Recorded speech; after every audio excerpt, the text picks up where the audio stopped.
Nick Wright has developed a funny lane in becoming like one of the best ever at the giving of takes, and he's going to be on with us later today. But he's part wrestling character and just super smart about being a media savant. And so I have made fun of him for, I'm going to say, 6 or 7 years, because he decided that the controversial lane he was going to take for all time is that LeBron is better than Jordan, and he was just going to keep doing that, and it's a silly discussion and empty, and you can argue it and not be right forever. I have what I believe to be a quintessential Nick Wright take today, in that I fully believe, and somehow discovered this just yesterday, that in the modern age of we cover the hell out of everything super well, super intensely, and Lionel Messi is the most famous athlete in the world, he is wildly underappreciated. That's my shocking take. Like, wildly underappreciated, that as Zaz makes the argument, yeah, if our athletes played, they'd be the best. And this 5'6", 160-pound dude he's a fucking genie. He does things with his feet that I believe the world understood and America did not, because it's been behind a paywall on Apple. America does not understand. I've been sitting here saying this guy's been playing against plumbers. He ain't now. And England's sending 3 ghosts from centuries beyond to go chase him. He's like, no, I'm just going to put it right there. You know we have other guys who can score, right? For me, I look at Messi yesterday. I'm watching this game. I see that last goal. And my first thought to myself was, man, I should probably go see this guy play for Inter Miami, right? Like, he plays here. Should probably go to one of those games. Yeah, you have Michael Jordan playing and I don't know why. Sport in your town. Yesterday was the first day I realized it. We've been talking about this man nonstop for years. It's the paywall. He's amazing. I've been watching this, but yesterday it clicked. It's the paywall. We are holding. It is. We're holding it against him retroactively. The England brought in a 6'7" dude so he wouldn't do that, and he, for fun, skinned his hair with the ball. Just thought it'd be funny to just give him a little bit of a haircut. With his off foot. Let me do something funny here. 2 pinpoint assists with my off foot. He's got to believe at the end of these games that he knows he's going to win it, right? Like, he knows it the way Michael Jordan did against Utah in the famous photo where all of the Utah fans are terrified, and there's that one Bulls kid with an arm raised because, of course, Michael's going to hit the jumper there. I just love, maybe it's because it's so hard to score in soccer, but like when Jordan would do that kind of stuff, Jordan looked like, yeah, I did that because that's what I do. When Messi or Argentina score in these games, like, Messi is still ecstatic. I think there have been times in this tournament where there's been sincere doubt, and I think that we saw the outpouring of emotion against Egypt, because Egypt was still having interest in playing. They were threatening. I think yesterday... Got it yesterday. I think yesterday he knew. Yeah. I think he knew. His reaction post-game, he was, on his knees. I mean, it's been an incredible, from just a perseverance standpoint, it's been an incredible tournament. If you're an Argentina fan, how do you have hair still on your head? But I think he knew. I know it was another comeback, and it was astonishing late. That was the best Argentina's played this entire tournament. Well, and we also know the moment that he knew yesterday. We all know. Bad ball, moment. Jude Bellingham. You're young. You can't do that.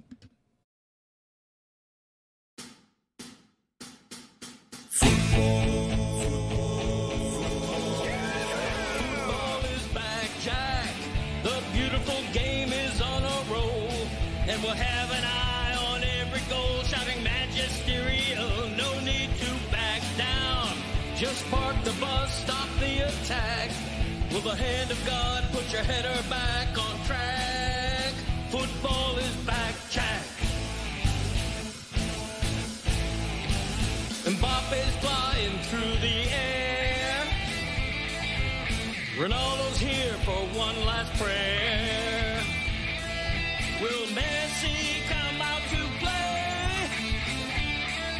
Or is it victory for the USA? It's corner kicks when the box is packed. That's how you know that football is back, Jack. Let me hear you say, football is back, Jack. The time is here, open the gates. The long wait is over, so we'll yell, let's go States. No need to back down. Just strike the ball, start the attack. If you say this game's the best, I'll say it's a gag. Football is back, Jack. Football is back, Jack.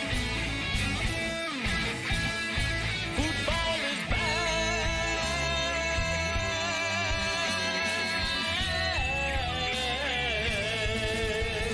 Football is back, Jack.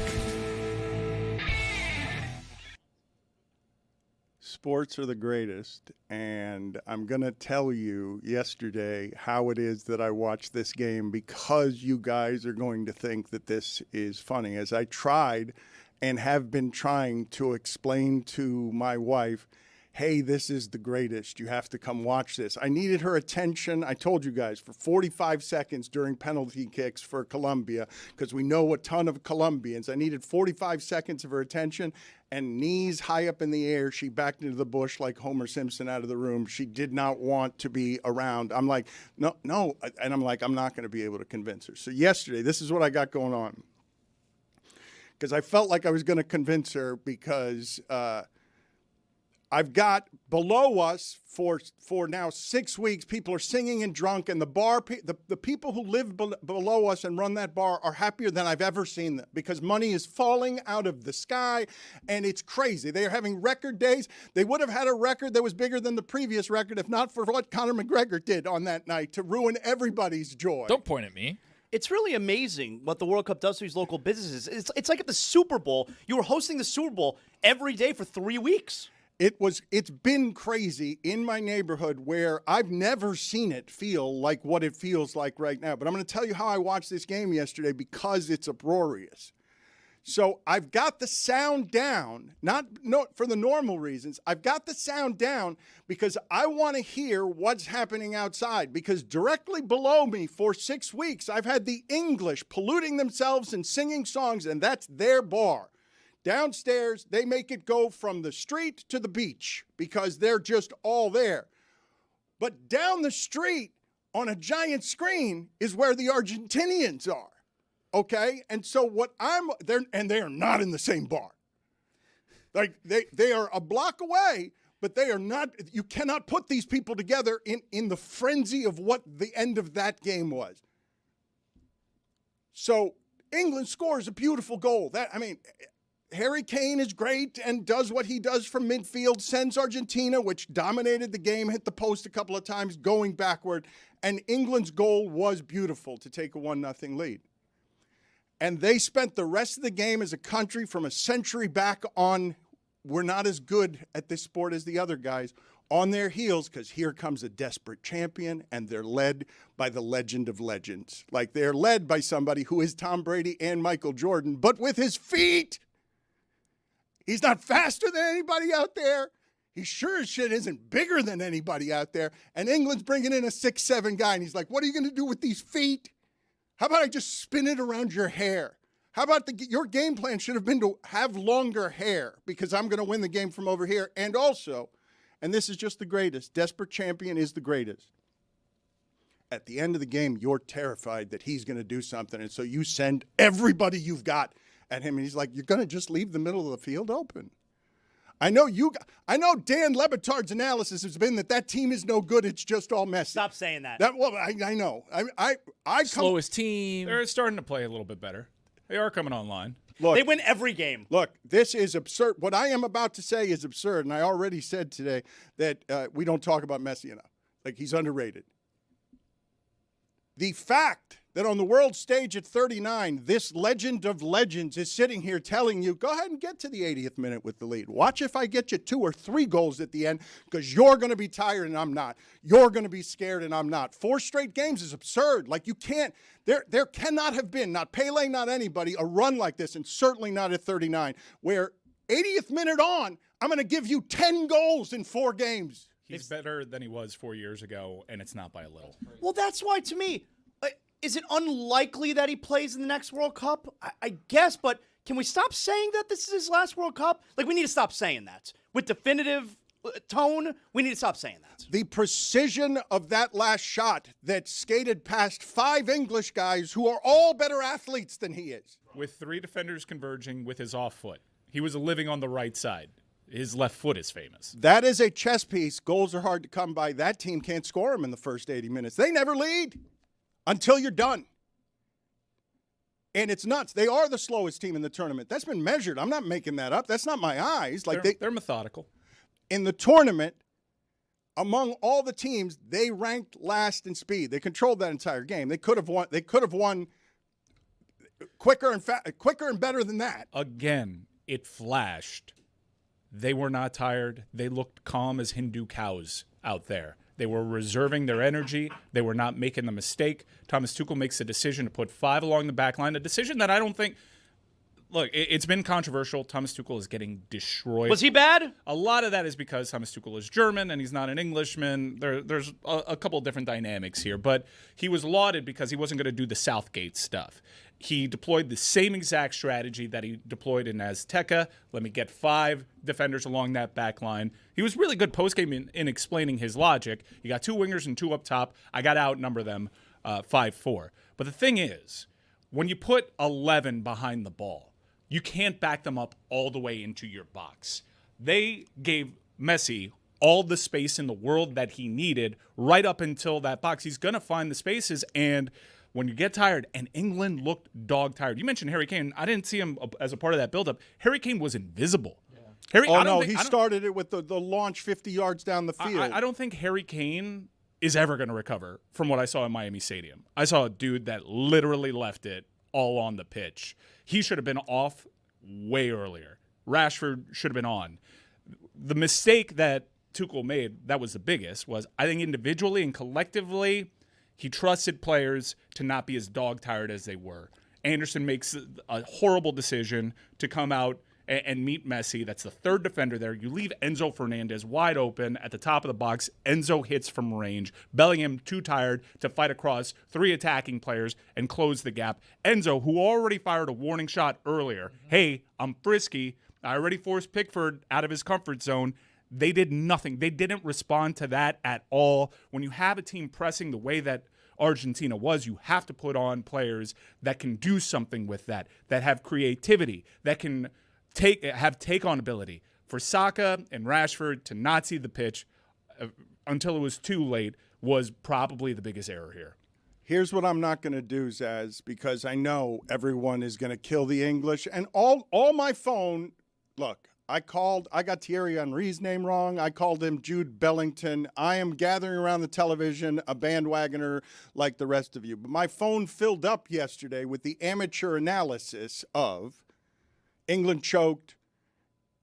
England, their coach is terrible. How do you not try anything? And when Mike keeps saying England's dog tired, yeah, they're backpedaling from a defending champion who's got the best player in the world all game. They're scared, and they're dog tired because he's pelting them surgically, and it was taken from them. It's not Argentina's in better shape. They're tired because they keep taking a punch from a heavyweight for it. They had 2 passes they completed in the last 18 minutes. Argentina pecked them to death. They started hitting the post. The goalkeeper was tired. The goalkeeper, like they're making. No one loves a water break quite like Jordan Pickford. Yeah, but I do think that they were the more tired team. Look, Argentina's played a lot of football in this tournament. England has too, but we cannot ignore the conditions that England had to encounter. The wild swing of environment from Azteca and that altitude. Mind you, the game that they had before, it was indoors in Atlanta, but they had to press that entire game against DR Congo and fight back to go from that to Azteca to the insane heat in Miami Stadium, which was basically played inside of a swamp, and then to have to go up against Messi.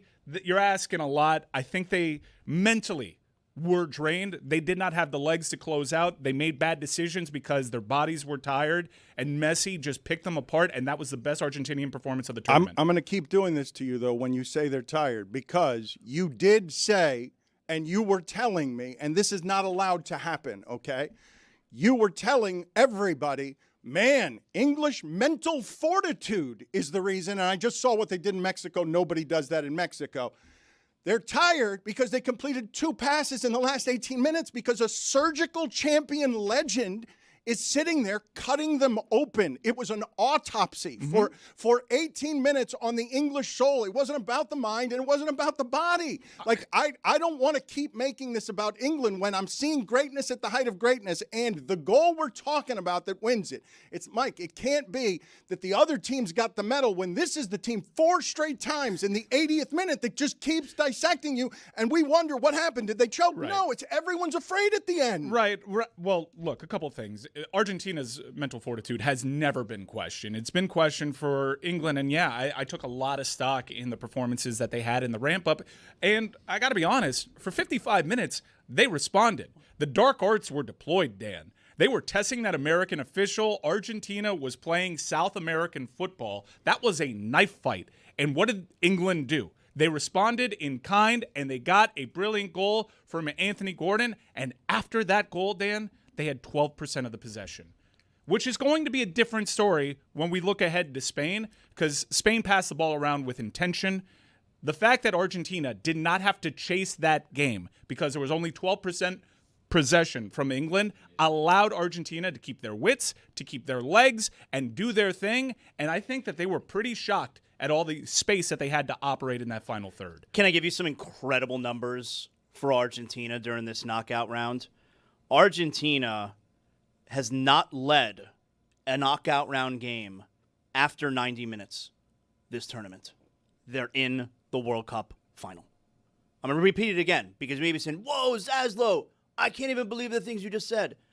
They have not led after 90 minutes in a single knockout game. They are in the World Cup final. And what a storyline that we have next, because Lamine Yamal in Spain, they've already taken out Ronaldo. And Lamine Yamal has often been christened as he's up next, he's the future. That photo's not real, right? It is real. Come on. It is real. It was really funny to discover American fans finding out that photo exists. Well, It's tell like a people. Hold on. Wait a minute. Wait, you got it. You can't exclude the audio. How can it be real? You can't exclude the audio audience on the details of the photo behind Mike Ryan, because in the age of AI, nobody would believe the odds of. What do you mean? There's a photo of Lionel Messi. What do you mean that there's a photo of Messi bathing a baby who's now going to play him at 19 years old? It's a bubble bath. Yeah, Lamine Yamal's mother won a UNICEF raffle for the opportunity to take part in a photo shoot with Lionel Messi. I could not believe that this photo existed either when Lamine Yamal really burst on the scene 2 years ago when he was Spain's best player in a European Championship run. Now everyone is doing the same thing, rightfully so. It's bonkers that this photo exists. It's bonkers that they're meeting up in a World Cup final. And it's absolutely bonkers that this 19-year-old has the opportunity to take out Ronaldo and Messi. I've got a couple of questions. One, starting way back in the day, 16, 18 years ago, whenever that picture was taken. Who said... It was 19 years ago. 19 years if ago. If it is real. If it is real. Who was the team around was like, you know what we're going to do instead of a normal picture?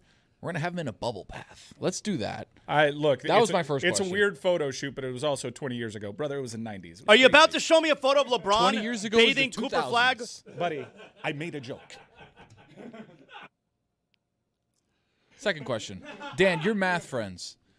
I need to find out the probability of a kid being bathed by Messi ending up playing him in a World Cup 20 years later. I need to find the probability of that. You would think that that's unlikely, except I don't know if I asked Messi that back in those times that perhaps he was just doing this throughout nearby favelas, like that he was just perpetually washing babies as part of an advertising campaign. This is why the Kawhi Leonard thing's so offensive. Like, the fake job, you got to go do it. Like, I don't doubt that this man has washed 1 million babies.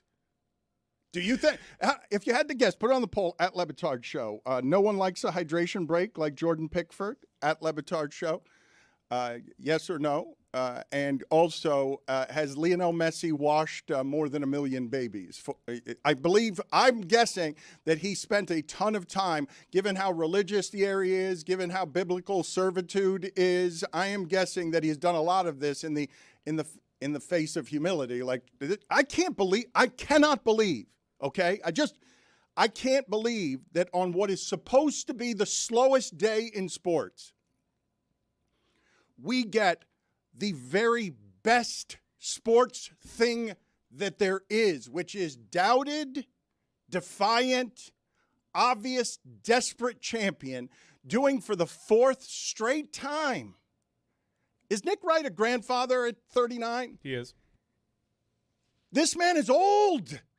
The world fears him. He should not be able to do this in any way. They're the slowest team, and among the people, if I was doing a lineup and you were watching the sport for the first time, and I'm like, go ahead, pick all the guys out there. Here are all of them on both teams, benches included. He's the last pick physically. Last. I don't want the old guy. Why do I want the old small guy? Do you think they'll recreate the Messi Lamine Yamal photo before Sunday? It's been memed plenty. Have you ever seen the Infantino washing the baby Messi? Anytime they get a call, that's shown out there. Yeah, the odds are astronomical. It makes you think that he has bathed 1 million babies because the chances of getting that photo are crazy. But Dan, it's kind of biblical. And for a storyline, I know everybody wanted to see the rematch of France versus Argentina because the last World Cup final, arguably the single greatest sporting event ever. That match was crazy. But the guy who's got next, coming for your stuff, as you like to say, Dan, it's pretty amazing. When you say kind of biblical. So I'm watching this game, and I can't believe what I'm watching, okay? And the silence of England beneath us after 6 blessed weeks of just song after song of Hey Jude for 6 weeks. Like, around when did they start to quiet down? Because around like minute 70, it was pretty clear what was about to happen. This is the thing that I'm trying to explain to you as I'm trying to explain to my wife what it is that's happening here. Wait, did you know what was going to happen? It felt inevitable. Well, what I could hear downstairs, this has never happened to me, obviously, as I'm standing in the center of what I believe to be the greatest thing there is in sports, where a desperate champion on the biggest of stages. I could hear the fear downstairs, but it wasn't a block away. Like what there was a murmur a block away. Like the reason I turned the sound down is because I knew that whatever the drama was at the end of this, England was going to be really happy and make my next week really difficult, or they were going to leave our country quietly because they've been beaten by somebody who everyone's known for 20 years is the one who's most capable of beating them. Oh, they're going to stick around for that 3rd place game that they love being in. Every player said that. Every English soccer fan cannot wait for this weekend's game against France. They're super charged up about it. But when you say kind of biblical, so yeah, the Lamine Yamal aspect too. I mean, he's literally like it's like John the Baptist. What is going on here? I'm in the middle of this, and when you talk about gods, okay, the thing I'm telling you that I was appreciating, like that's the very top and the best of sports yesterday. Like it's the very top of it because I'm trying to convince my wife on what this is. Like the history of the countries. Like England's been trying this for 100 years. Argentina is so damn racist and their people are so damn arrogant about everything, including their racism. But they know they're the best at soccer and this is what they export and it's their proudest thing. When you say biblical, so the scan on my television and on the screen that's a block away is all just fans. And so you see the crestfallen English people dressed the way they are, and you see the Argentinians. And my wife, who does not have fluency in this, she does not care. She thinks it's stupid. She's like, why? What? Why? And I'm explaining to her, there's nowhere else in life that people behave this way about anything. And what she said was religion. And I'm like, yeah. And Messi's the god. Like of the world's sport, where you guys or anyone who's new to this wonders, why don't the African countries win? What is Argentina doing? I'm watching the game. it's hard to score goals. What is Argentina doing that they could be the slowest and the best? How does that happen when I can measure that? And it's because when Mike says it's a night fight, there's only one dude out there who's got a scalpel. Like everyone else out there has got butcher knives and the clumsy tools. England and their scared coach with their scared history put a 6'7" guy out there to make sure that Messi couldn't get it over his head. Soccer players are not 6'7". He was put in the game for the reason to stop that because they were terrified of him, and I could hear it downstairs. It's not that I could feel the fear of the English people a country away. He is a deity, and Jeremy, you could probably watch him take on the Colorado Rapids for $12.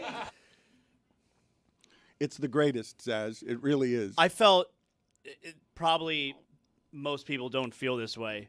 I felt really terrible for England because it felt like the worst possible losing experience you could have as a fan. Is it? Is it when it's inevitable? When it's the thing that you feared the most is the thing that happens? They were still ahead. Like, yeah, I know they were being peppered, but they were still ahead in the 80-plus minutes. And they panned to those fans. They panned to one father-son in the crowd in their England gear after Argentina took the 2-1 lead. And I'm thinking to myself, like, what's that dad supposed to say to his kid? What is he supposed to say? That's the business. There's nothing he can say. And it made me feel bad. In it? Yeah. Well, if you want to get those $12 tickets to watch the Demigod take on Colorado Rapids, you could also see Rodrigo DePaul, another Inter Miami player who absolutely impacted that game. That handsome devil is on Inter Miami too? Yeah. No, you're $12 kidding. secondary You're market. kidding. Let's go. Let's right. watch him take on Columbus Crew. When does it start? It actually starts this weekend. Inter Miami is not playing this weekend. MLS MLS kind of anticipated in Miami going on a run, but on Friday this is a good thing from MLS and its broadcast partners. El Tráfico is probably the best rivalry that MLS has. They hit the ground running this weekend. I believe on Friday they've changed the network that match is going to be on from FS1 to Fox to try to grow the sport, and I think more is going to be done to get some matches away from Apple TV and back on network television. I saw a commercial. MLS says they could take it from here. I want to talk about a commercial I saw yesterday that legitimately got me angry from baseball. But before I do that, give me the stat of the day music, please. Start of the day, start of the day. It is here, start of the day. Start of the day, start of the day. It is here, start of the day. Start of the day, start of the day. It is here, start of the day. Start of the day, start of the day. It is here, start of the day.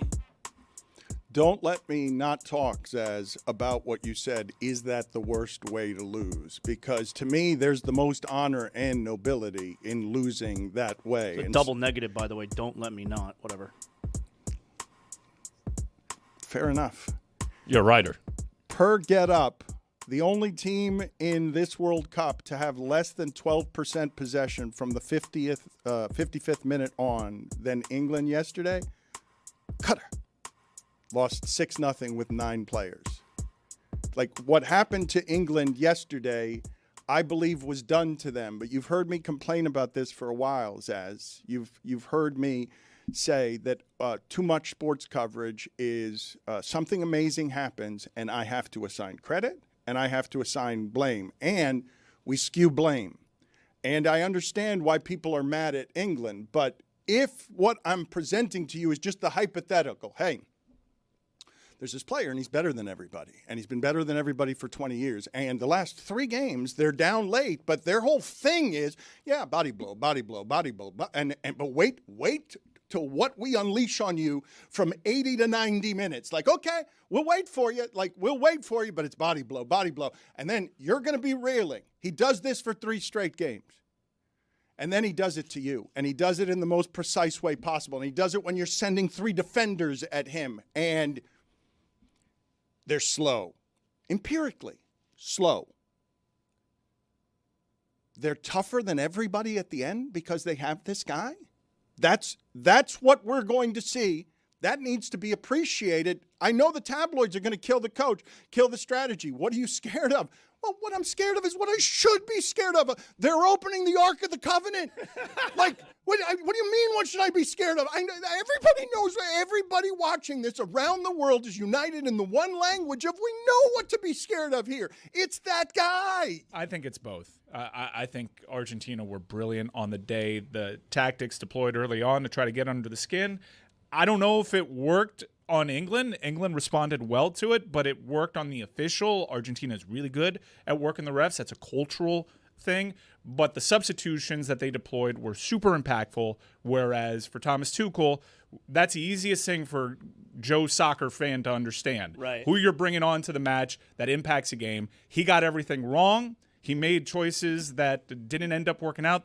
I'm telling you, the Saka or no Rashford thing, when they're pressing like that, you have to put on a player that is capable of taking players on so you can keep possession. It's an egregious stat. Qatar had 9 guys on that pitch, as you mentioned. To be in that neighborhood, they just had no interest. They were kicking long balls, holding on for dear life, and that's when Messi knows he has you. And Jude Bellingham, you literally tugged on Superman's cape. You don't do that.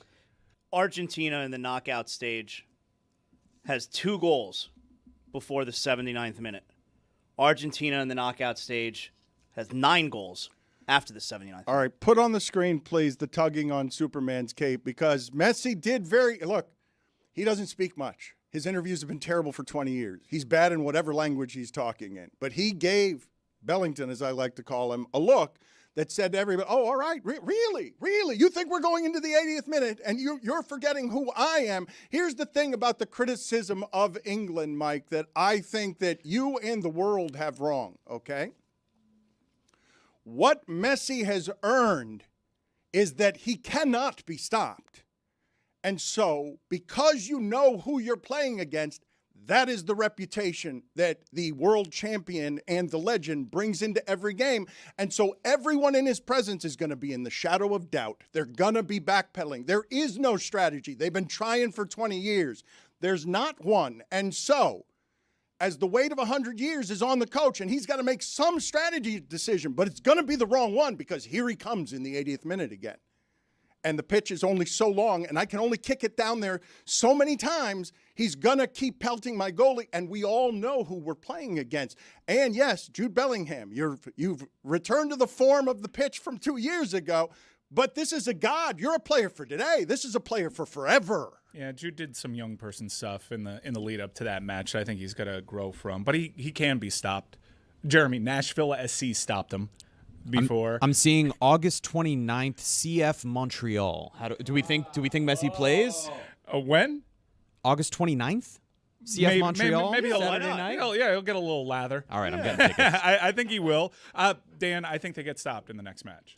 And maybe Spain doesn't allow any goals, and I think they're an underwhelming team that has disproven me the last 4 games. I'm sitting here thinking they're playing down to their competition.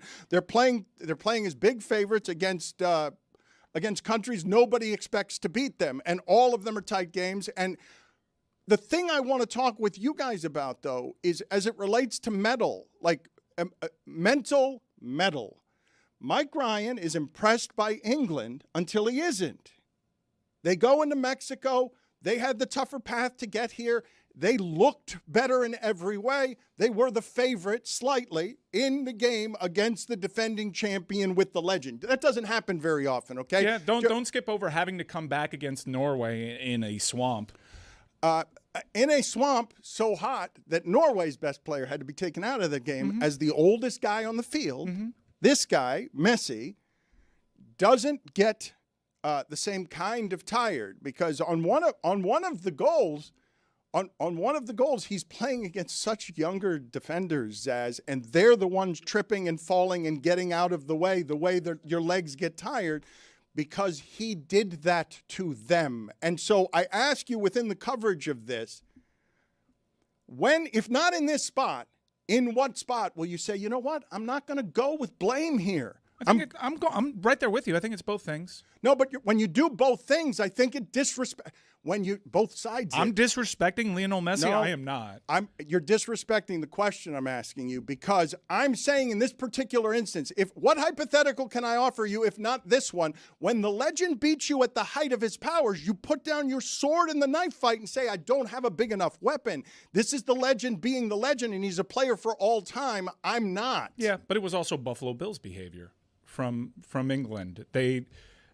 It's one thing to put 11 players behind the ball. It's another thing to collapse all the way into the box and still find a way to give Messi a ton of space. It's a math problem. How is that even possible? There's been so much data that's been put out on social media because they track all these players. They wear this little knob in between their shoulders.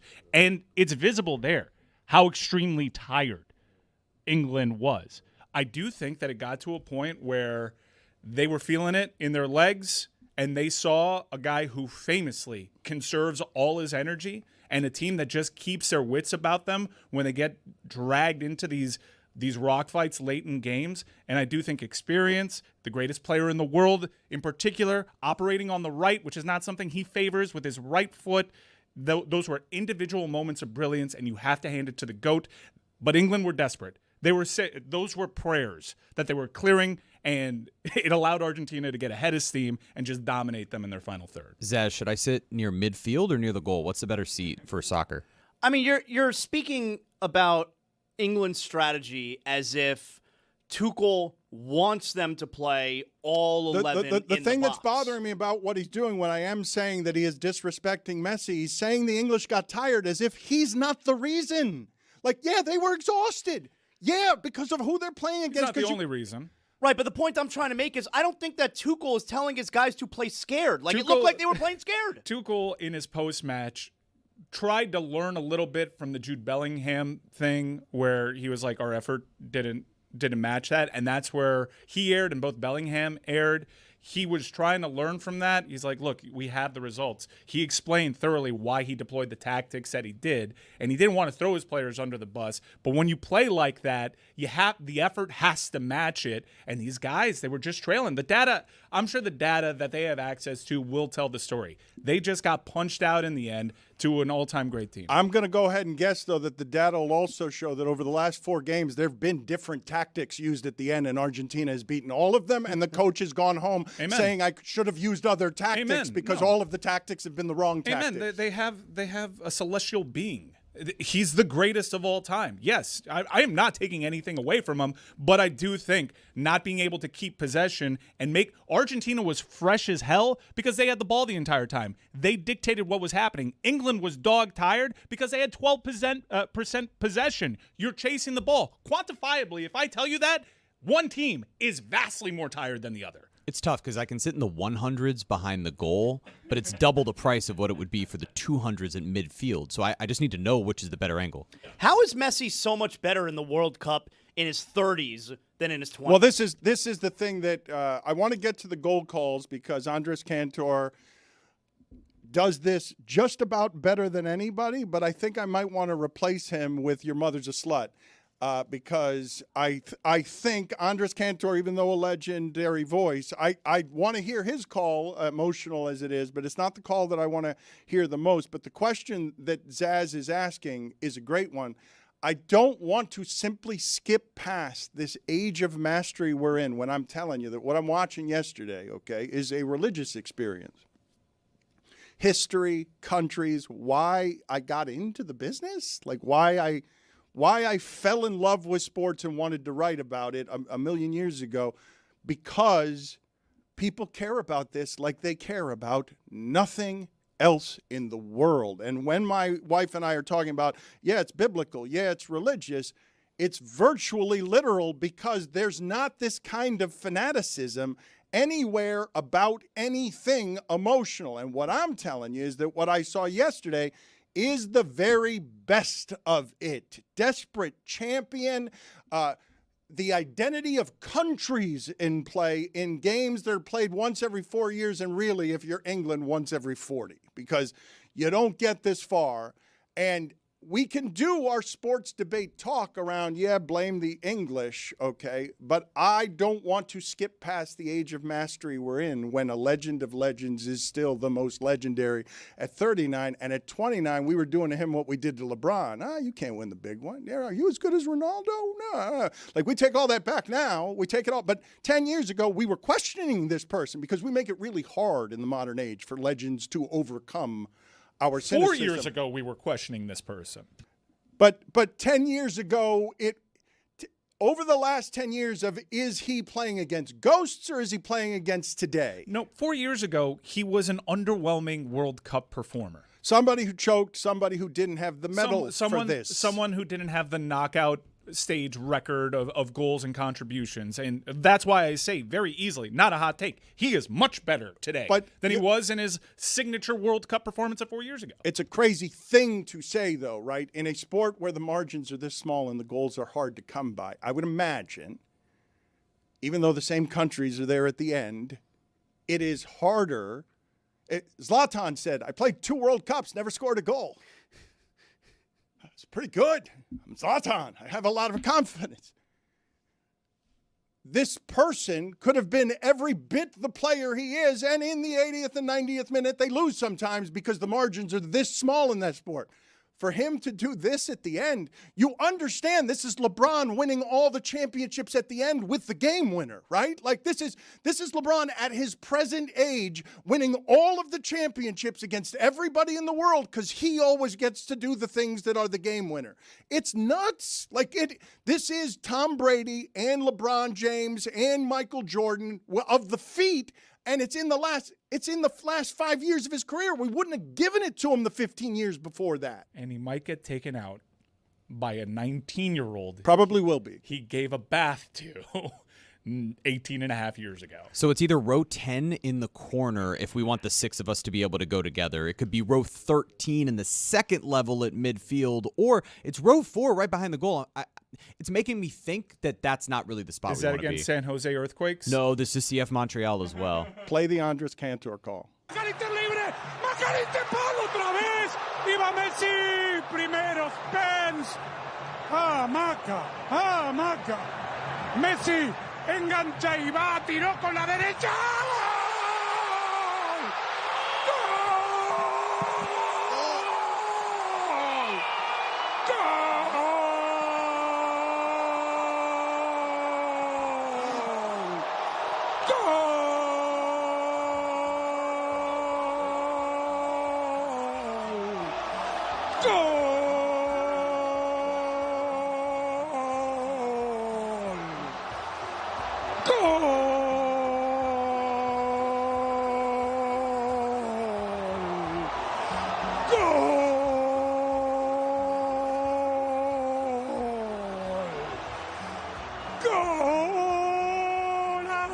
Argentino! I wish I knew what he said.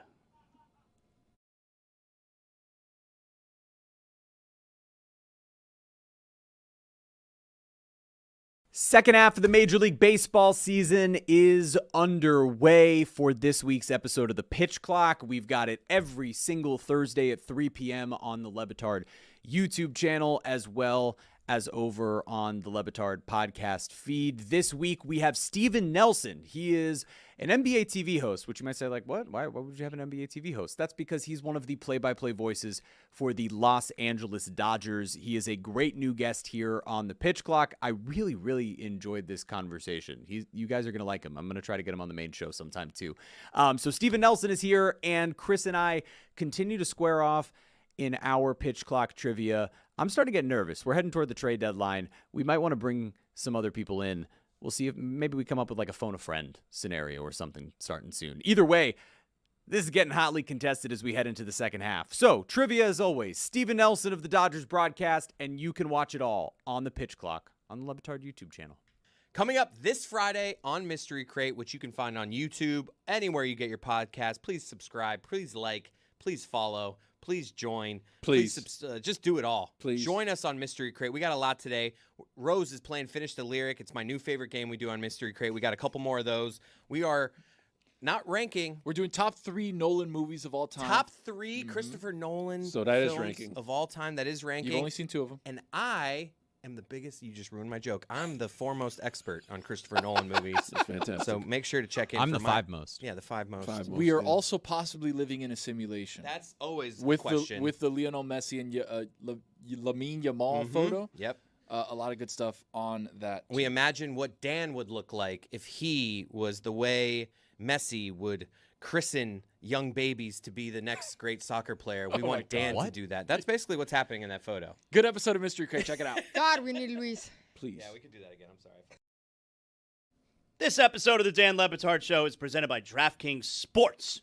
DraftKings, the crown is yours. So which was it, a rock fight or a knife fight? One of those is far worse than the others. Like Mike keeps going rock fight and a knife fight. I like knife fight better. Well, but knife fight's got to be a gun fight's terrible, but it's quick and it's less like a knife fight. It's too intimate. So was it a knife fight or was it a rock fight? And which is the knife that we're using that we're not scared of? Because he keeps saying England was going to need a bigger knife, and I didn't understand what he was doing there. You know they used to stone people in biblical times. But that's from a long That distance. wasn't a fight, though. That was Yeah. look. That was not a rivalry. That was not a historic rivalry. That's just executions. That's not the same thing at all. Mike, which is it? Like rock fight, knife fight? Make a choice on what that was. Because I'm arguing that Argentina did neither of those things. I say they dragged them into quicksand. That was a knife fight. That was a knife fight. There was this one brilliant slow-mo, and there have been so many plays from that match that have already been broken down. But there was a foul called, I think it drew a card, where Messi had such composure. He dribbled through like 3 dudes, all of which were fouling him. And that drew the first yellow of the match. It was a rock fight then, no doubt. And then escalated. escalated? But then it became Escalated. because there was precision towards the end. No, Nick, what do you think? Nick disagrees. First half rock fight, second half knife fight. All right, we're on the same And page. I didn't hear the beginning of the show, but I assume you and I were around the same age. We went to the same pop culture reference of a lightly watched movie 36 years ago. England needed a bigger knife, and I would have done that in Australian accent, a la Crocodile Dundee, if I could do accents. But that's what it was. It turned into a knife fight. And listen, I heard you guys, you know, Dan, because Dan has become in his older age just a slave to stats and numbers, even after paying full tribute to the fact that this Argentinian team can't be explained, except for they can be very easily explained. They're a very religious people with a very religious team, and they believe one of their teammates is actually God, so they can reach down and touch something bigger. I don't know why anyone would pick against them against Spain. Yeah, sure, can Spain win? Sure.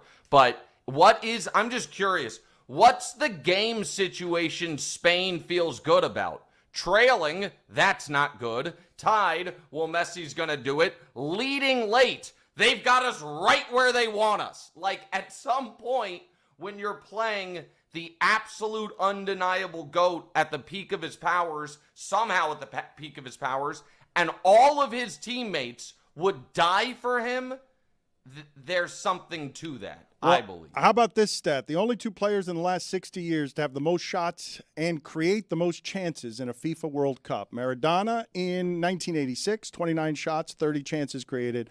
Messi, 34 shots, 25 chances created. We're in the age of mastery. I've been saying it, Nick, but this kind of people can't become numb to the fact that this guy's better in this decade than he was in the last one. So here is the thing that is so unique, and it's great to be back, by the way, but because of the World Cup, the TV show's been early, so I haven't seen you guys in like 6 weeks, so it's wonderful to see you guys again. And so you guys maybe have covered this, and I don't want to do like a soccer history lesson, but it was, less than 10 years ago, the story of Leo Messi was one of the greatest players ever. Some people think he's the most talented player of all time. On the club level and on the individual level, no one's been more decorated. And even though he individually was brilliant, he had never won anything for his country. And now, he retired from World Cup play 12 years ago. It was like, I can't do it anymore. It's too heartbreaking. And now he is on the precipice of leading a team to be the first team in the history of the sport to win 4 consecutive major international tournaments. He already is the all-time leader in the World Cup in goals, in assists, in everything. He is going to become the only he's already, I think, the only 2-time Golden Ball winner in the World Cup history. He's about to become the only 3-time Golden Ball winner. He right now is the leader for Golden Boot. And this was the one thing he wasn't good at.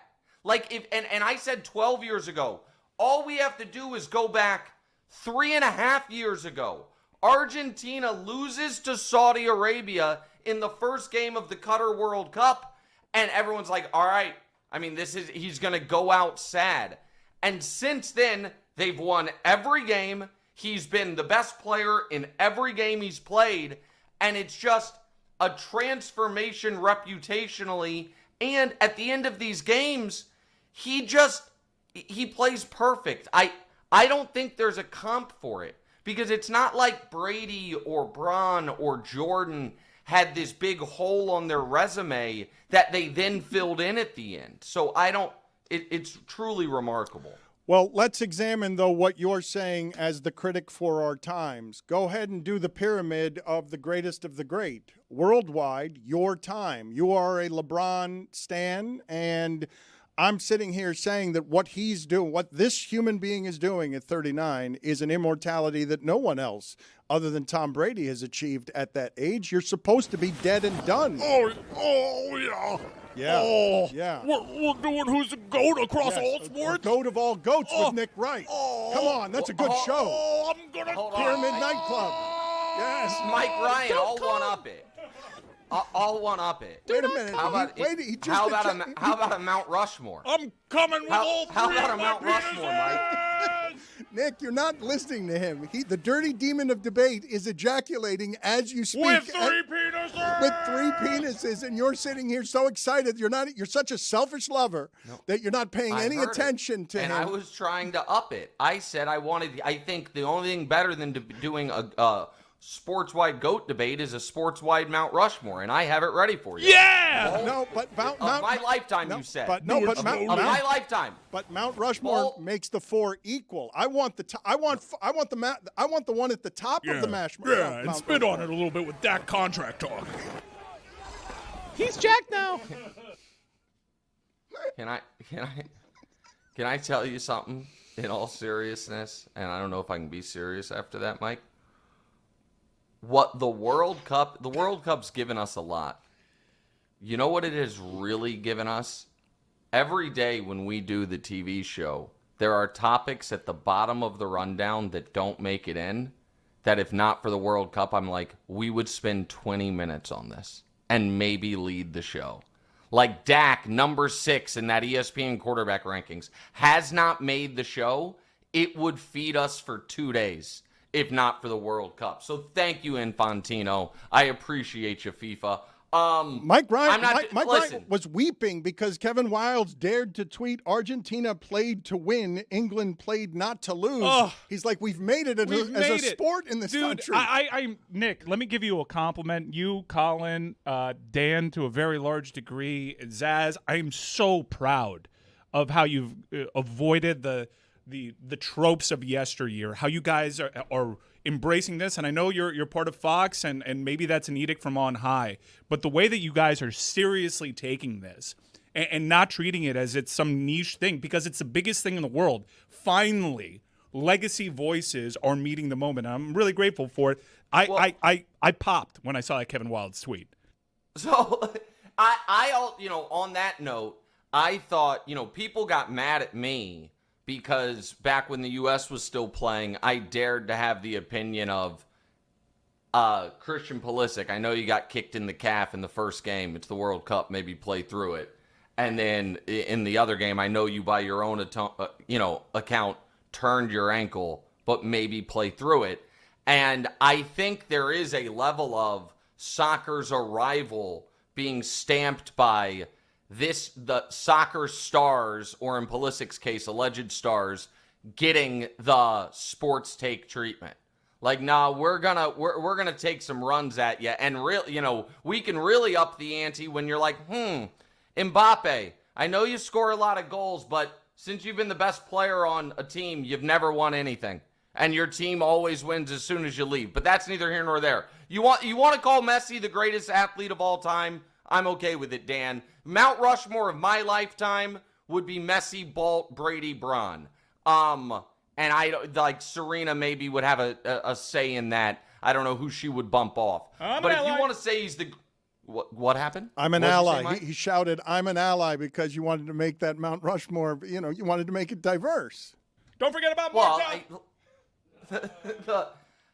Listen, I'm not gonna Marta, great Brazilian female player. I feel better about my historical standing in women's tennis than I do in women's soccer as far as being able to compare them. And I'm not trying to be an ally. I'm trying to be fair. It's half the world. I included Bolt. Yeah, but Bolt that's the one he's got to go. You got to put Serena in there. Here's the argument. You're safe if you get him out of there. I think Bolt has.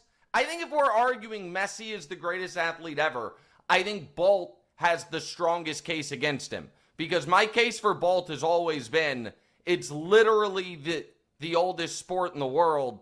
It's literally the one sport that even before there were sports, human beings had to do, and we know definitively he's the greatest in human history at it. I can't believe you morons are excluding Shohei Ohtani. I mean, what's happening here? Oh, God, yeah. What are you talking about? What am I talking about? What are you talking about? Shohei Ohtani does not have the body of work to be in this conversation. Shohei Ohtani, what are you talking about? Work the balls.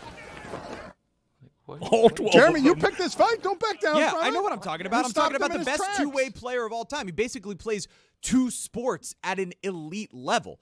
He's a top five Cy Young Award guy. He'll win a Cy Young potentially this season. He's one of the greatest hitters we've ever seen. He's a 50-50 guy. He's a multiple-time World Series champion. And by the way, in a sport where it's not even about team accomplishments, it's about individual accomplishments and individual statistics. So yeah, he's the greatest to ever do it. He's Babe Ruth times 1 billion in an era where it's more difficult to hit a baseball.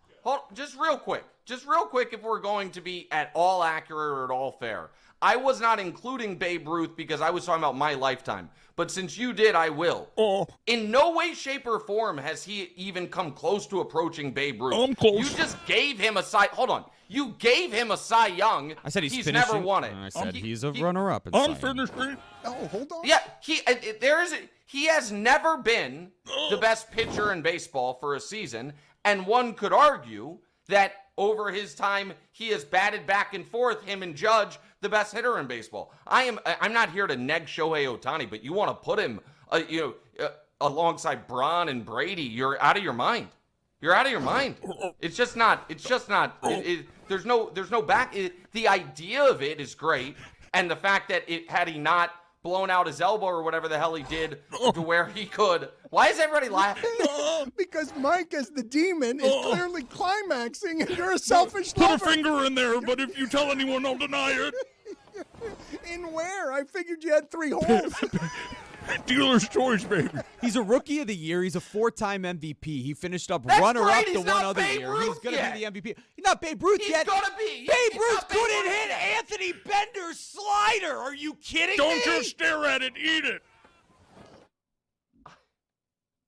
I don't know who I'm supposed to be interacting with. Just keep doing what... I'm just here to watch. That's Zaz's. Hey, that's Zaz's gig. What Nick Wright, all you have to do is be Nick Wright and give us the goat of goats. And when you do so, and Kevin Wildes is in the background saying, I thought England played not to lose, you get the Dirty Demon of Debate very stimulated. And the Dirty Demon of Debate has several penises, and you aroused at least a couple of them there. There is cum everywhere. Yeah, because of how well you guys were arguing, and you guys were doing really great debate. You guys, and so Mike was just excited. Where do you put Maradona? How about Alexander Karelin, the Russian, the Russian wrestler? Wrestler? Yeah, the guy who never lost for 10 years. Wrestling other people. The original sport. No, that's pretty good. I mean, that's a good one because that goes in the same bucket as Bolt. Where as far as I give extra points to how old your sport is. Brock Lesnar. wrestling has existed. I assume guys at one point in time like had to wrestle bears and shit. So like wrestling is an important one, but didn't he lose his final match like in some shame to an American? Yeah, Wasn't yes. it like Rulon Gardner. not he lost great. at the very end. Yeah, Well, Rulon Gardner lost the foot. held on a little too late. yes, Long. agreed. Held on a little too Agreed. Do you agree with me on this? Can I be serious for a moment, or is that ruining the segment? This has all been serious. All right. Do you guys believe when you read the stories of like mom lifts car off kid, like that there is something human beings can tap into that Yes. is greater than themselves in Yes. moments? I believe that. Okay.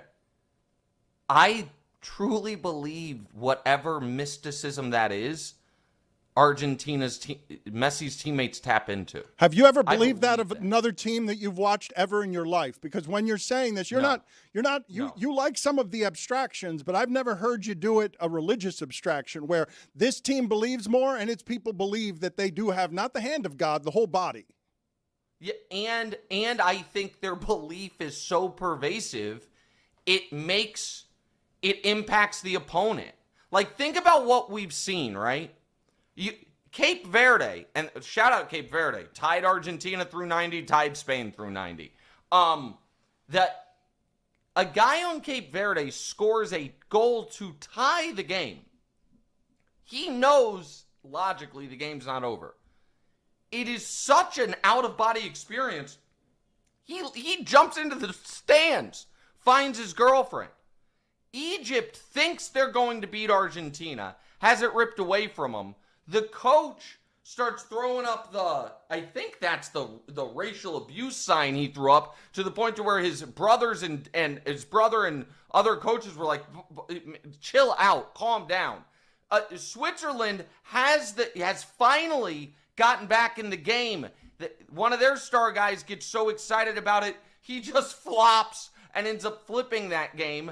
And then yesterday, England, they bring in this German guy who, it's a fun little Wikipedia deep dive on Thomas Tuchel.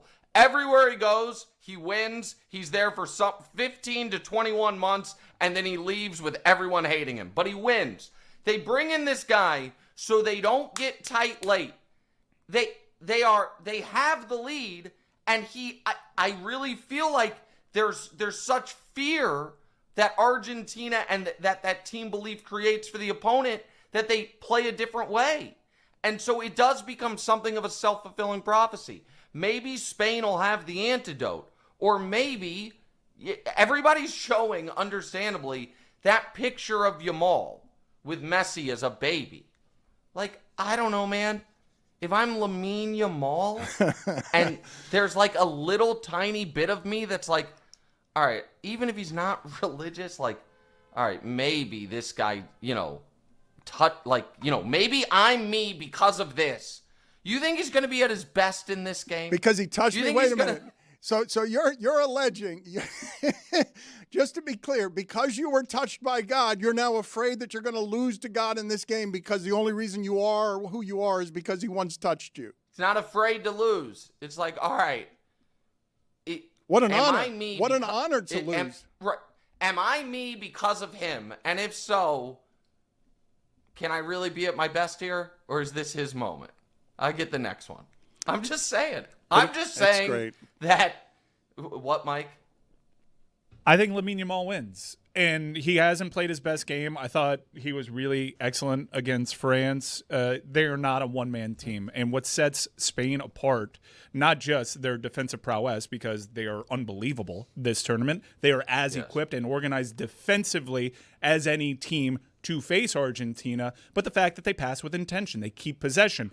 England was quantifiably more tired because they just punted, almost literally, on possession, where that is not the Spanish way. If I told you, though, right now, though, Mike, it's the 80th minute, Spain's up 1-0. What are you expecting to happen? I expect a surge. And here's where my concern lies. And I love Cucurella. I think he's underrated. He's now going to Real Madrid. He was a Chelsea player.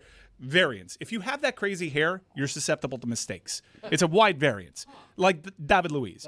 But if Messi spends half as much time on the right side as he did against England, watch out for Cucurella making a mistake and leading to a card. Cucurella is feisty. He'll get up in you. He's a great defender, but he can be trapped. So, and listen, I'm not Spain. We've talked a ton about Spain on the show. I'm sure you guys have. There's prior to the game against France, I feel like Rodri, who has an argument that he's been player of the tournament, hasn't even been discussed. If Spain wins, Rodri becomes the 11th player in the history of the sport with a Ballon d'Or, a World Cup, and a Champions League, and the other 10 guys are just all-time legends of legends. I understand Spain is better. I understand Spain, you could argue, has played much better throughout this tournament, has faced much less peril throughout this tournament. I get all of that. I just don't know how much any of it matters. I am, when Argentina has played 4 knockout round games and has led 0 of them at the 90th minute, but has won them all. You've never believed this. You've never believed this about a team before. Destined by God is the Fabian argument. Ruiz also wins them all. He doesn't lose when he's in that starting lineup. They're undefeated. But Nick is making the argument here that it's not an absurd argument. It just seems like an absurd argument for me to hear from Nick, where he's saying the result of this game is that one team has God on its side, believes it, and the other team thinks it's so. But the other one was touched. I don't. So again, that's almost what I'm saying. I am. I don't really know what my actual religious beliefs are. So I don't know if I do or don't believe God is on Argentina's side. What I do know in my core is they believe he's on their side, and the other team thinks he fucking might be. Stick to sports. Too much religion. Put it on the poll at Le Batard Show. If you have that crazy hair, you're susceptible to mistakes. I also want to put on the screen here, I want to see if Nick Wright has any problem with what Kevin Durant did. A bunch of sports commentators for the day. I was surprised Kevin Durant did this because of all of the people here who some people might find objectionable. I don't think a lot of people would pick Nick Wright on that list. Kendrick Perkins. So one has to go who, and it's Barkley, it's Perk, it's Shaq, it's Stephen A., it's Bayless, it's Nick Wright, it's Shannon Sharp, Colin Cowherd, Max Kellerman, Kendrick Perkins. And Durant says you're the one who needs to go from basketball. What's he doing there? Well, he also wanted to pack up Colin Cowherd, to be fair. So I don't want to I'll give you guys the full story on this that I have not revealed yet. So I'm not very active on Instagram, and the young lady Gianna Sanchez, the young lady that Mike Ryan, by the way, helped get to the national championship game that I'm eternally grateful for. She's a Miami alum, big fan of your guys's. She kind of monitors my Instagram, and she texts me, and she's like, KD just tagged you in his story. And I just snap reply, is it nice? Or is it mean? And she replies, it's not nice. I'm like, damn. So I hope he doesn't get mad about this, but I think it's fair. I think it's inbounds. So I sent KD, after I saw it, the little thinking guy, this little emoji. And I wrote back, I thought we were cool now. Hate to see it. And to his credit, he writes, what made you think that? And I was like, oh, damn. He got your ass. That's great. It's super fun. And then again, I hope he doesn't, whatever. And so he writes, it's just an opinion on your skills, but I don't matter. I'm not your bosses. They love you. That's all that matters. And then because I'm me, I reply with, to be fair, in my craft, much like you and yours, my skills are pretty unimpeachable. My opinions are, of course, a matter of debate. And then wait, what are you doing? What? What are you doing? Like, what why, do you mean? What are you doing? He said it's, what do you mean? He questioned my skills. That's not, again, it's like questioning Durant's jump shot. It's not. Yeah, but he's, I'm elite. You've got to go now. But yeah, me. but here, no. But ahead. the thing about what he's doing there, and I understand what Durant is doing. Durant looks at all critics and says, you guys have no idea what it is to actually be me. No matter what you think your level of expertise is, you don't know how hard it is to be me. You all underestimate how hard it is to be as skilled as I am. Nobody appreciates that I'm an all-time skilled person. And you're saying the same thing back to him. You're saying, Yeah, you exactly. Don't, Right. I don't think he knows what it's like to be me either. Like, if anything, we have a symbiosis where, neither one of us is the GOAT of what our profession, but deep down we think we should be and think we're a little underrated and disrespected. And so that's fine. But like some people, there's critics of, how I go about my business. That's fine. But he was very funny in that he then, to your point, Dan, he said, but you do show up every day. So there's an opportunity for you to move up on my all-time list. He's just doing to media what we do to him, which I deeply respect. And so I didn't expect that, that comment from him either, but whatever. Like I got no beef with KD. I think he, I think I have him 17th all time, and I think that probably bothers him. And I thought that him, destroying That's the the Rockets, reason? That's the reason? That can't be the reason. That you put him 17th all time? That's the reason? I think my guess is, again, I think it is a trifold reason. One is, I think he thinks I have historically underrated him. Two, I think he thinks that I give favorable opinions to guys that I might have a personal relationship with. And I think three, and my guess is the reason he picked Colin and me, is I think we were two of the most kind of loud voices that were like, yeah, that whole talking shit on all your teammates mid-season and then the season going to hell thing, that's probably on you. And so I think those reasons are why, he was upset. But I got no problem with KD. I like him. I think he's an all-time great player, and I think he's an interesting guy. But, that is what it is. What's Right with Nick Wright is the name of the podcast. He's also on FS1's First Things First. Thank you, Nick. It is good seeing you again. We've missed you. Yes. I missed you guys as well. Great to see you guys. Go Argentina. So the idea that God is on a team's side, I did not think I would live to see the day where I was listening to one of the best pundits that there are talking about soccer this seriously, breaking down all of the permutations and then announcing at the end some form of, one of the reasons these teams keep getting tired at the end is because they know they know or wonder whether they're playing against God. Never more so for England than when that ball went off the post and it's just on Messi's feet. Like it might have have been at the center of the field. A light came from both the sky and the floor to combine to be like, you've got to be kidding me. The other guy hits a post. That post sound felt like it punched two countries in the gut. Like just because everyone knew what the absurdity of what the stakes are in that situation, that margin being that thin where, that was beautiful what they just did there. Oh, that's how close the margin is off the post. Now Messi, wait a minute. How'd Messi get the ball? Right to him. How'd Messi get the ball in the middle of the penalty box when everybody's been trying to keep him out of there for 6 weeks? The player tracking data has to show a spike in heart rate when McAllister's shot hits off the post and then slump shoulders once it lands at the feet of God. I think they would have rather that shot to go in than bounce off the post into Messi's foot. What a take. Otani has 22 homers and a 1.79 ERA. You can't do this now. A You down lost. year. You lost. Yeah, This guy's crazy. Too late. And I'm tired. I don't think I lost. Put it on the poll at Le Batard Show.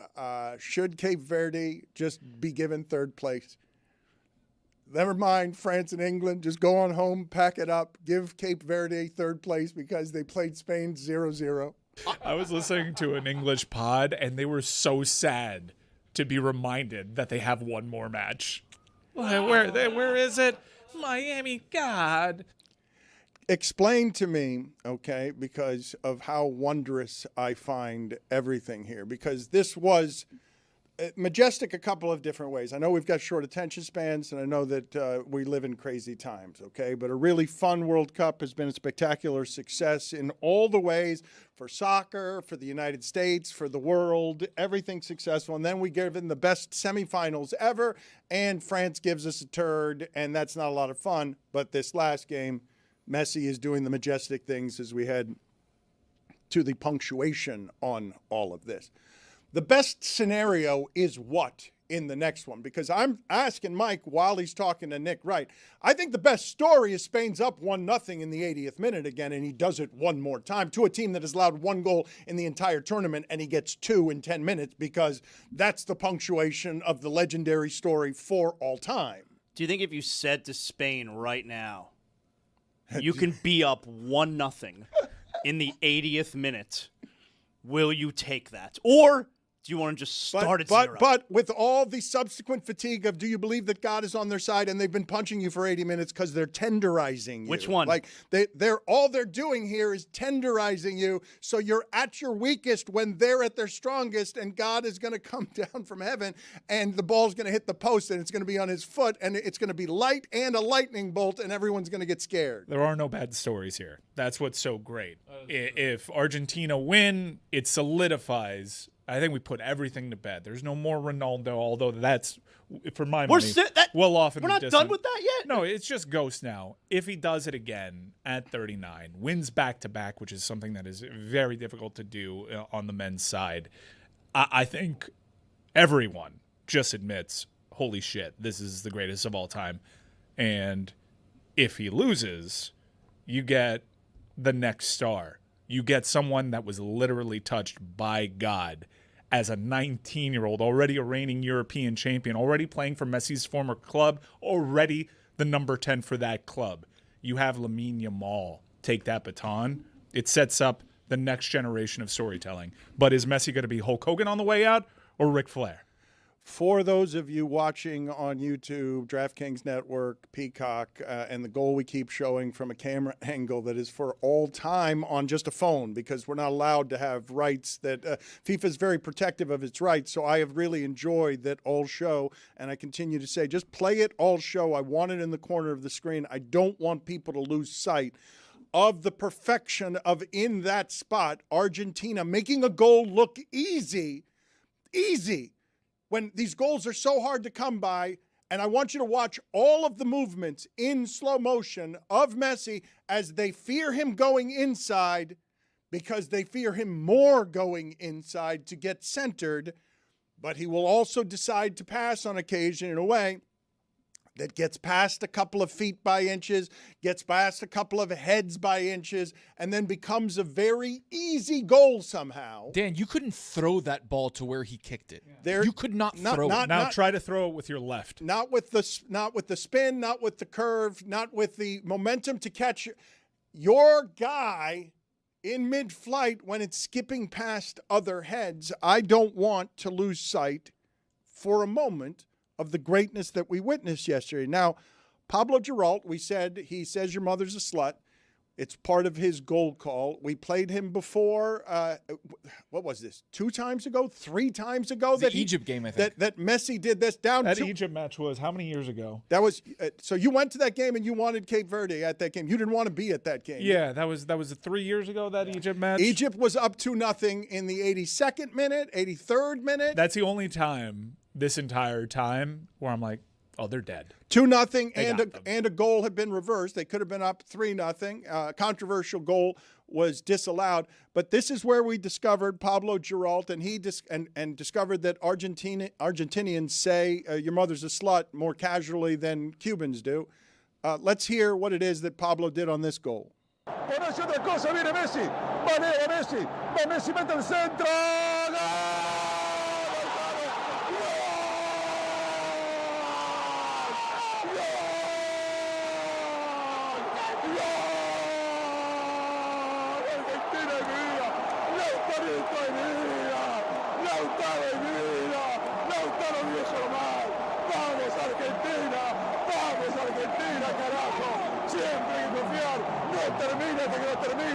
No termina hasta que termina, nunca hay que dejar de creer. Argentina 2, Argentina 2. All right, I'm sorry. Mike was talking to me during some of that, say it so there, Dan. I couldn't do the translations. I heard a carajo. Mike was talking to me saying this is exactly what he was at College Station when it was 3-3. Yeah, when Bryce picked that ball off in the back of the end zone. Woo! So I didn't get to hear, I heard "e carajo," but I wasn't able to do some of the other translations. I will not get used to carajo. I will tell again the audience there are different dialects, but carajo it's an all-purpose curse, but it's somewhere between the F word and holy shit. Like it's a pretty strong curse. It's strong, but again, casual. Do they not have like regulations on their?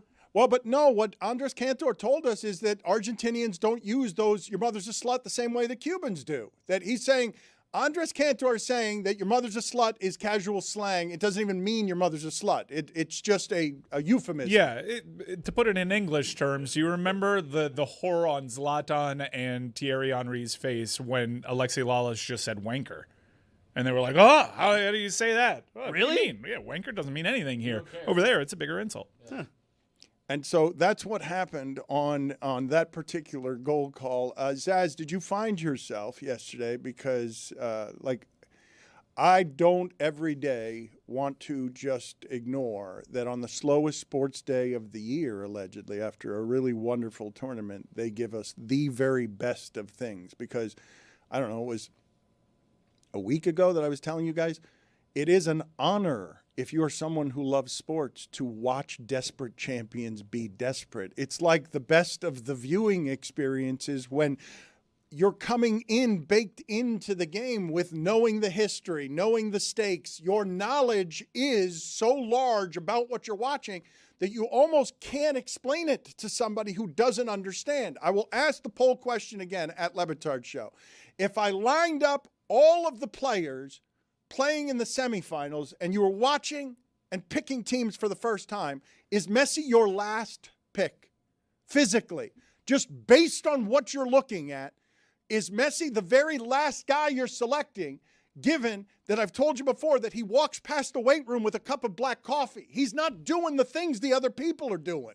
When you were watching that match, though, who looked desperate? Because to me, Argentina looked really calm. The team that was desperate was a team looking at the clock, waiting for that match to end. England looked desperate and uncomposed.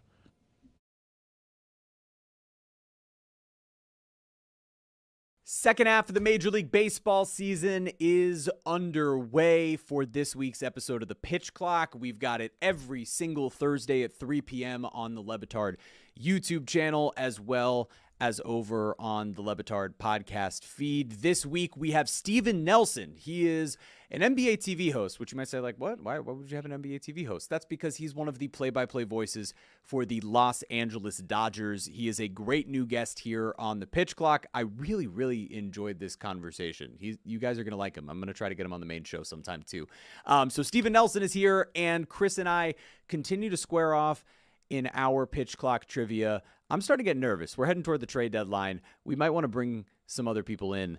We'll see if maybe we come up with like a phone a friend scenario or something starting soon. Either way, this is getting hotly contested as we head into the second half. So, trivia as always, Steven Nelson of the Dodgers broadcast, and you can watch it all on the Pitch Clock on the Le Batard YouTube channel. Coming up this Friday on Mystery Crate, which you can find on YouTube, anywhere you get your podcast. Please subscribe, please like, please follow. Please join. Please. Just do it all. Please. Join us on Mystery Crate. We got a lot today.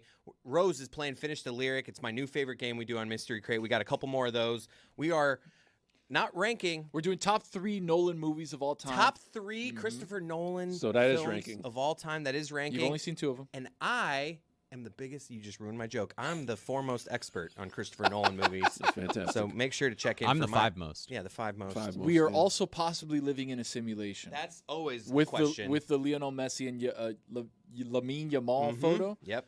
A lot of good stuff on that. We imagine what Dan would look like if he was the way Messi would christen young babies to be the next great soccer player. We want Dan to do that. That's basically what's happening in that photo. Good episode of Mystery Crate. Check it out. God, we need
I don't want to be overly self-serious, and I don't want to lament too much during a happy time what we're doing around here. But yesterday after the show, while everyone was having a lunch they seemed to be enjoying very vigorously. It was good. I had pollo.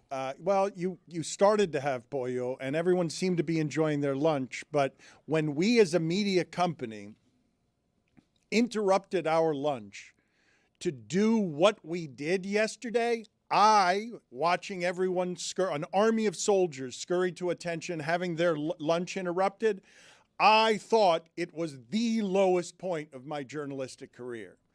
When I saw on a camera that we were rushing in, a guy was wearing a mask of some sort, and then very soon into talking to him, he said, yeah, this whole thing started because I said to Tyler Hero, retire, ho. And when that happened, like I took inventory of my life and the decisions we've made over the last 20 years around here, I'm like, and there it is. They're the lowest point of my journalism career. You guys still smell like puerco asado. I smelled onions all over the place. There were half-eaten. Lechon was good, yeah. There were half-eaten plates of food outside. There was grease on some of the faces. And then I'm interviewing someone whose face I could not see because he did not want to be seen after taking the private thing that Tyler Hero did and showed it for everyone to be seen, and then getting him punched by Bam Adebayo. And I'm rushing into place as the founder of a Pulitzer Prize-winning company.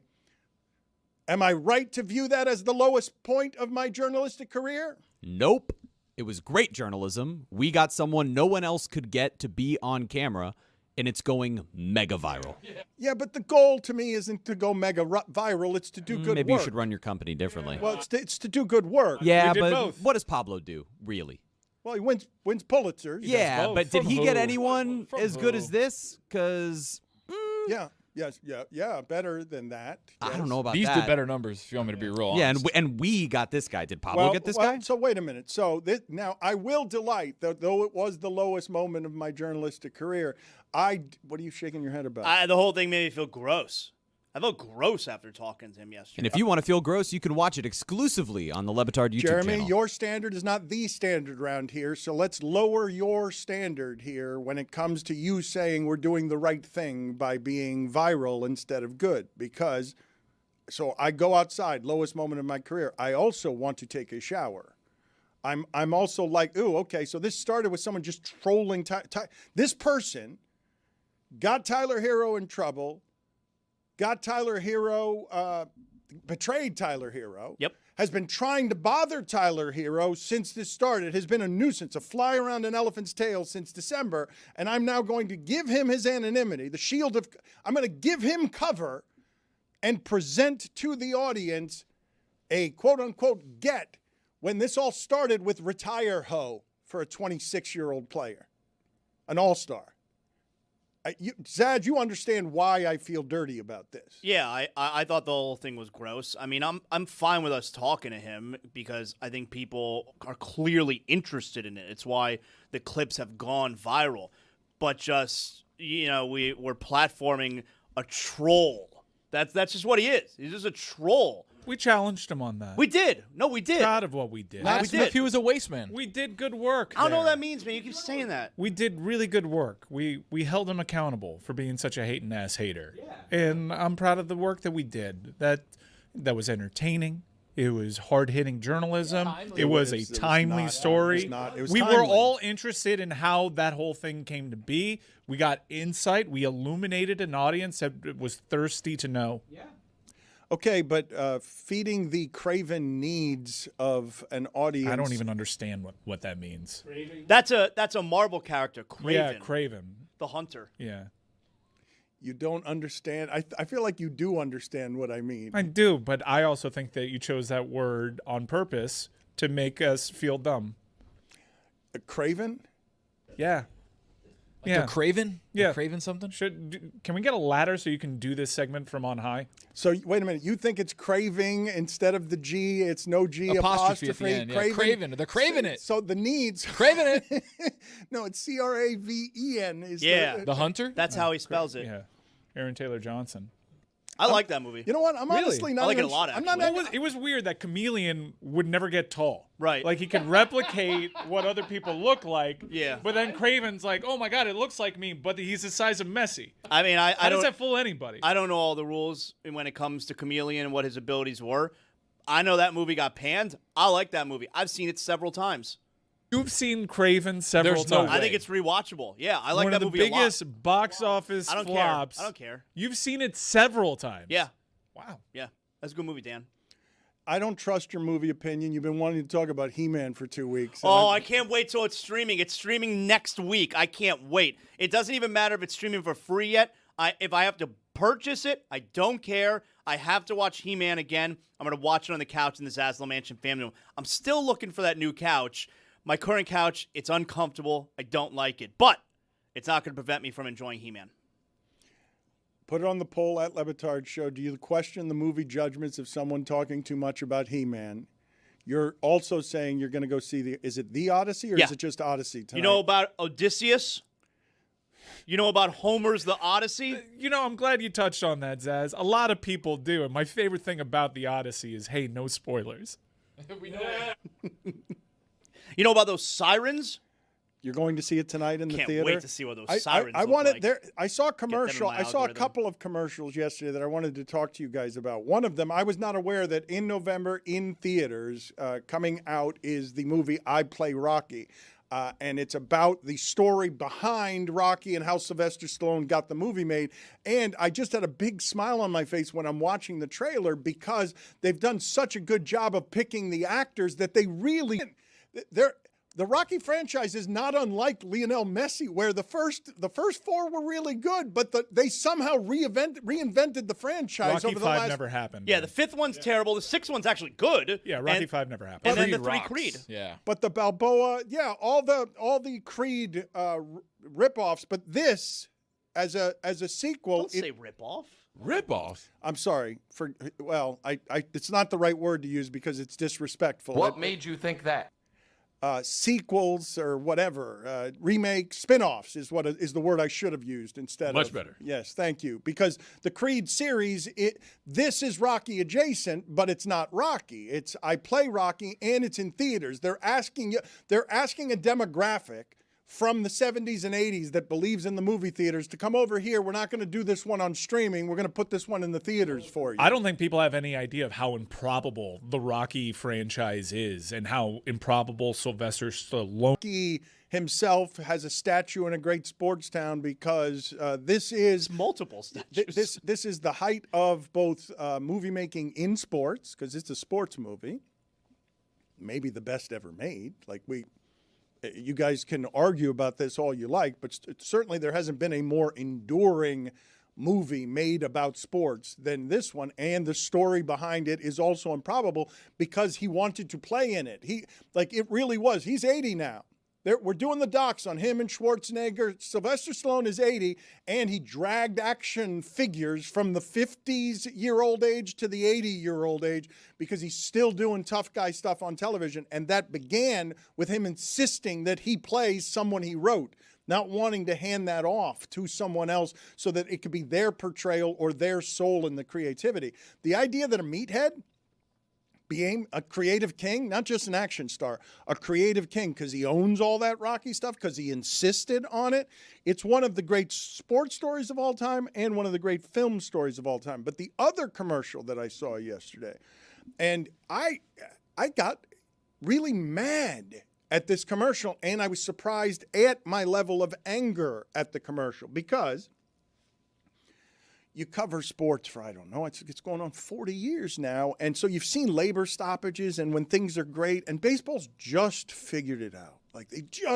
They made all the changes they had to make, and the sport that I've always loved more than football, loved more than all of them, this sport has always been forward-thinking and ahead on the media game. For as much they could be a musty pastime, this sport has been really ahead of football, of hockey, of basketball on how they do media things. For example? The entire digital age is something that they got to, and the MLB network covers their sport better than the NFL network ever covered football. Their technology on streaming is the technology on streaming for all of these other leagues. Like, they invented it. Baseball learned of the future 10 years before everyone else in sports, and it saved Manfred, and it saved bad management. And Manfred, this is why I got angry, okay? Well, one of the things that got us in trouble at ESPN is Manfred doing one of the single worst commissioner interviews you'll ever hear. And I'm in it. This got lost in it. This was secondary, but he's sitting there advocating for tanking, like being okay with the idea of payrolls being nothing and the Astros, being terrible for several years just so they could get good. Was it worse than Bob Costas, Vince McMahon? Put on the poll at Le Batard Show. Which interview was a worse commissioner interview? Because I don't think of Vince McMahon as a commissioner. Is he a commissioner? He was ahead of it. But there was that one time where he just little roid rage slaps the papers out of his hand. Man, Yes. that was great. Inches up to the edge of his seat. Yeah, It's great. Yeah, I got scared. Bob Costas showed me how good he is at television, just smirking and smiling in the face of Vince McMahon. Wasn't afraid. Who looked like he was going to hit him. But so Manfred, it was a bad interview for a lot of different reasons. I'm not going to be deposed. And I was actually journalistically prepared to ask him questions about specifically what they've done to baseball in South Florida, which is use it as a brothel. Like they just, and one of his answers was, well, I have a home in Florida. Okay, look. This guy protects rich, greedy people, many of whom are rich, greedy fools. And they have done something in the South Florida market that is offensive for a lot of different reasons, including help dismantle 2 champions while always using this city as a brothel. When the Latin community around this has shown you during the World Baseball Classic, it would support something that is properly run, that has some soul in it. But to see this commercial when we're clearly headed for a work stoppage, Zaz, you have not seen this. I was watching it for the first time. Manfred is defending the idea that this is a good idea for a commercial. I'd like to see a little bit more parity, man, a little bit more competition. Let's give these young guys a salary floor. 100% needs a salary cap. That's the biggest issue in baseball right now. You got a loaded team like the Dodgers going against teams that don't have any big names. It needs to be more equitable. It's imbalanced big time when it comes to big market, small market. NBA, NHL, and football, it seems to be more competitive. If it's fair, it's more competitive, fun for baseball. I've never seen a commercial before for the salary cap. That's pretty amazing. It's like socialist propaganda. Like, what the hell It's is pretty this? wild. I've just never in my history covering sports seen a marketing team that is ahead of everybody on the future, warning you 18 months from now, let me sell that this is not going to be our fault. Our sport needs it. We need to put a cap on the players, not because the owners are greedy and the commissioner can't control them. They need the costs to be fixed because they can't control themselves. Let's do propaganda using fan voices and let's point to the Dodgers. Oh, the Dodgers are ruining it, aren't they? If I may, though, that is the main issue fans have. And it is a smart move. Yeah, it's a little dirty because now they want to listen to their fans. Okay, they're using them. But in small markets, that's the complaint. Overwhelmingly, that it's not fair that the Dodgers get all the players, that the Yankees get all the players. It's smart to have the fans literally give voice to what is a popular movement. I think that's going to work. It's weird. It's amazing to see it. I've never seen that before. I think it's going to work because the main issue is going to be salary cap.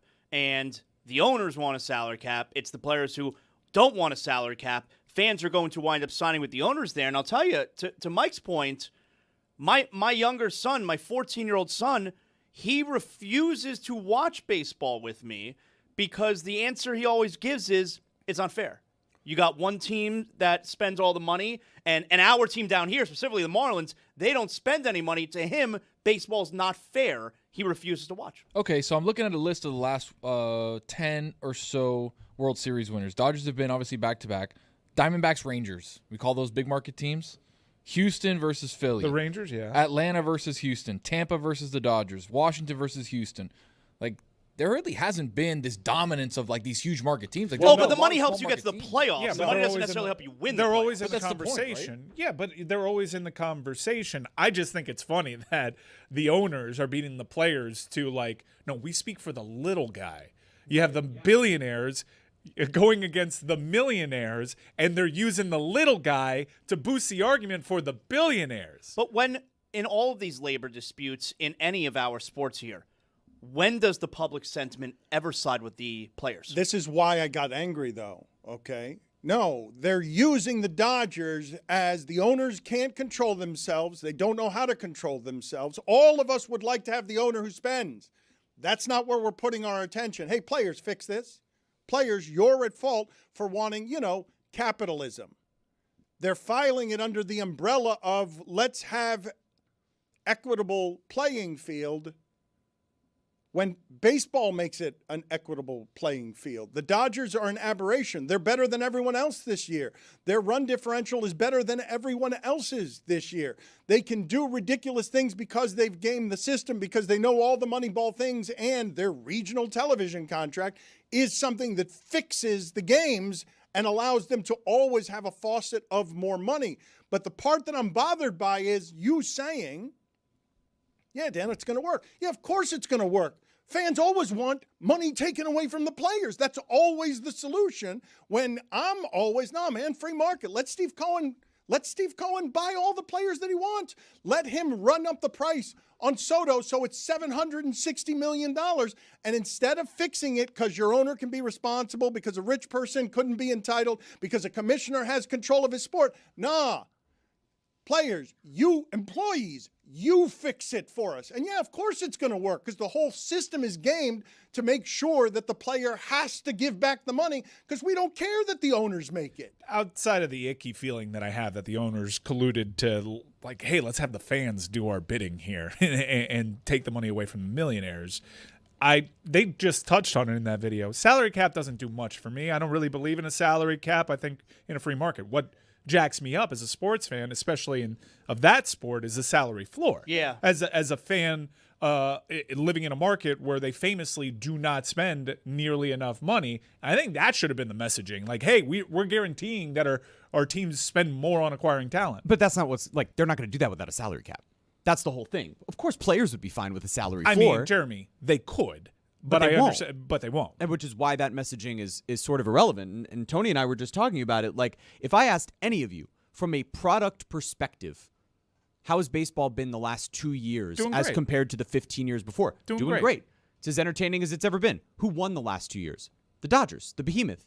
But they're trying to convince you that you're getting a bad product when that's not the case. But this is what they've always done. Look, I've told you before that Scott Boras used to say as the super agent, baseball is the only business anywhere in the world where what they do is kick the can down the grocery store aisle, kick the can down the grocery store aisle, dent it, bruise it, kick it, then put it back up on the shelf and then ask you to purchase it.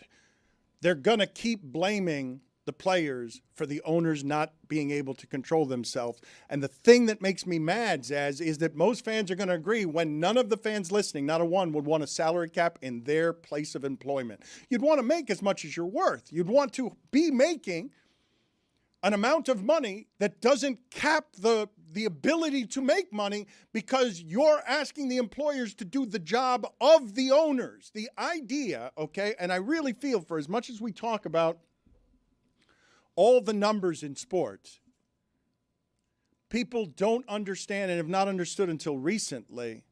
These owners have been making so much money. The reason they can afford Soto is because they've been underpaying these people for so long. But anyone listening to this will always say, but they're playing a game. They shouldn't make millions of dollars for it. They're not earning it the way that the rich guy earned it. Let's play the second part of this commercial, and it's about the idea, and they make a good argument. They are getting out ahead of this with propaganda, and I just can't believe how obvious this is and how it's going to work anyway.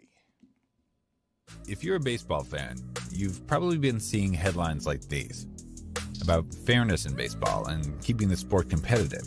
Simply put, it all comes down to a rapidly growing payroll disparity between teams. In fact, over the past 3 seasons, the top 3 budget teams spent more than 21 other teams combined. The Yankees and Dodgers rank first and second in payroll and have the 2 best winning percentages in baseball. It's a political ad. It should say at the end, this message brought to you by greedy people. No league's ever done commercials about a work stoppage to try to curry favor and sway public opinion before. This is unprecedented. There's This a is third wild. part of this. Let me play the third part of it where they're just comparing themselves to other sports. And they're saying, because they couldn't control themselves, look, for the history of this, I do want people to understand how far back this goes, okay? Baseball's union and Marvin Miller were the first and way out ahead on leading on behalf of rights for the employees. I don't need to explain to the audience how America and employers and rich people don't like unions. They don't like unions because unions advocate for employee fairness.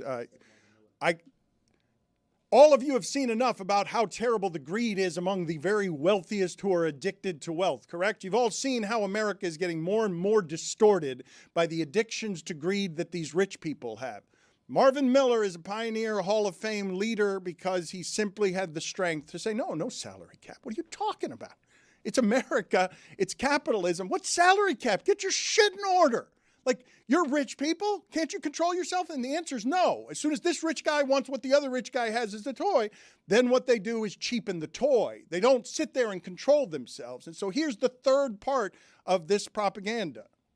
MLB is the only league where large market teams significantly outperform small market teams, and no small market team has won it in over a decade. And setting rings aside, most teams can't keep the stars that fill the stands.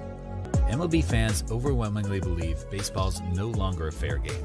In fact, 79% support implementing a salary cap, and the league is listening. It's time to catch up with every other major U.S. sports league and create a salary cap and floor in baseball. And floor. It's so good. They'll give you the floor in exchange for the cap. And what they've done over the years, and they're catching baseball at such a good time because these unions have been poorly run. And you've got a whole bunch of greedy people just grabbing at the dollars that are in the corners. So you have a lot of corruption. And you've got a bunch of players who want like chefs in the clubhouse and want candy instead of some of the bigger things that some people end up worrying about. So here are the players, Zaz, during the All-Star game, or some of them saying, no, I don't want my salary capped. I think it's bad for the game. The game's in a great spot right now. I don't support that. I think if the billionaires are wanting it, they're billionaires for a reason, and they want to continue to enhance their portfolio as much as possible, and us players understand that. And so the answer to your question is no good. Bad. The biggest thing for me is every other league has a cap, and not one of those players like it. So why would we agree to something that no other player likes? I think it's bad for everyone.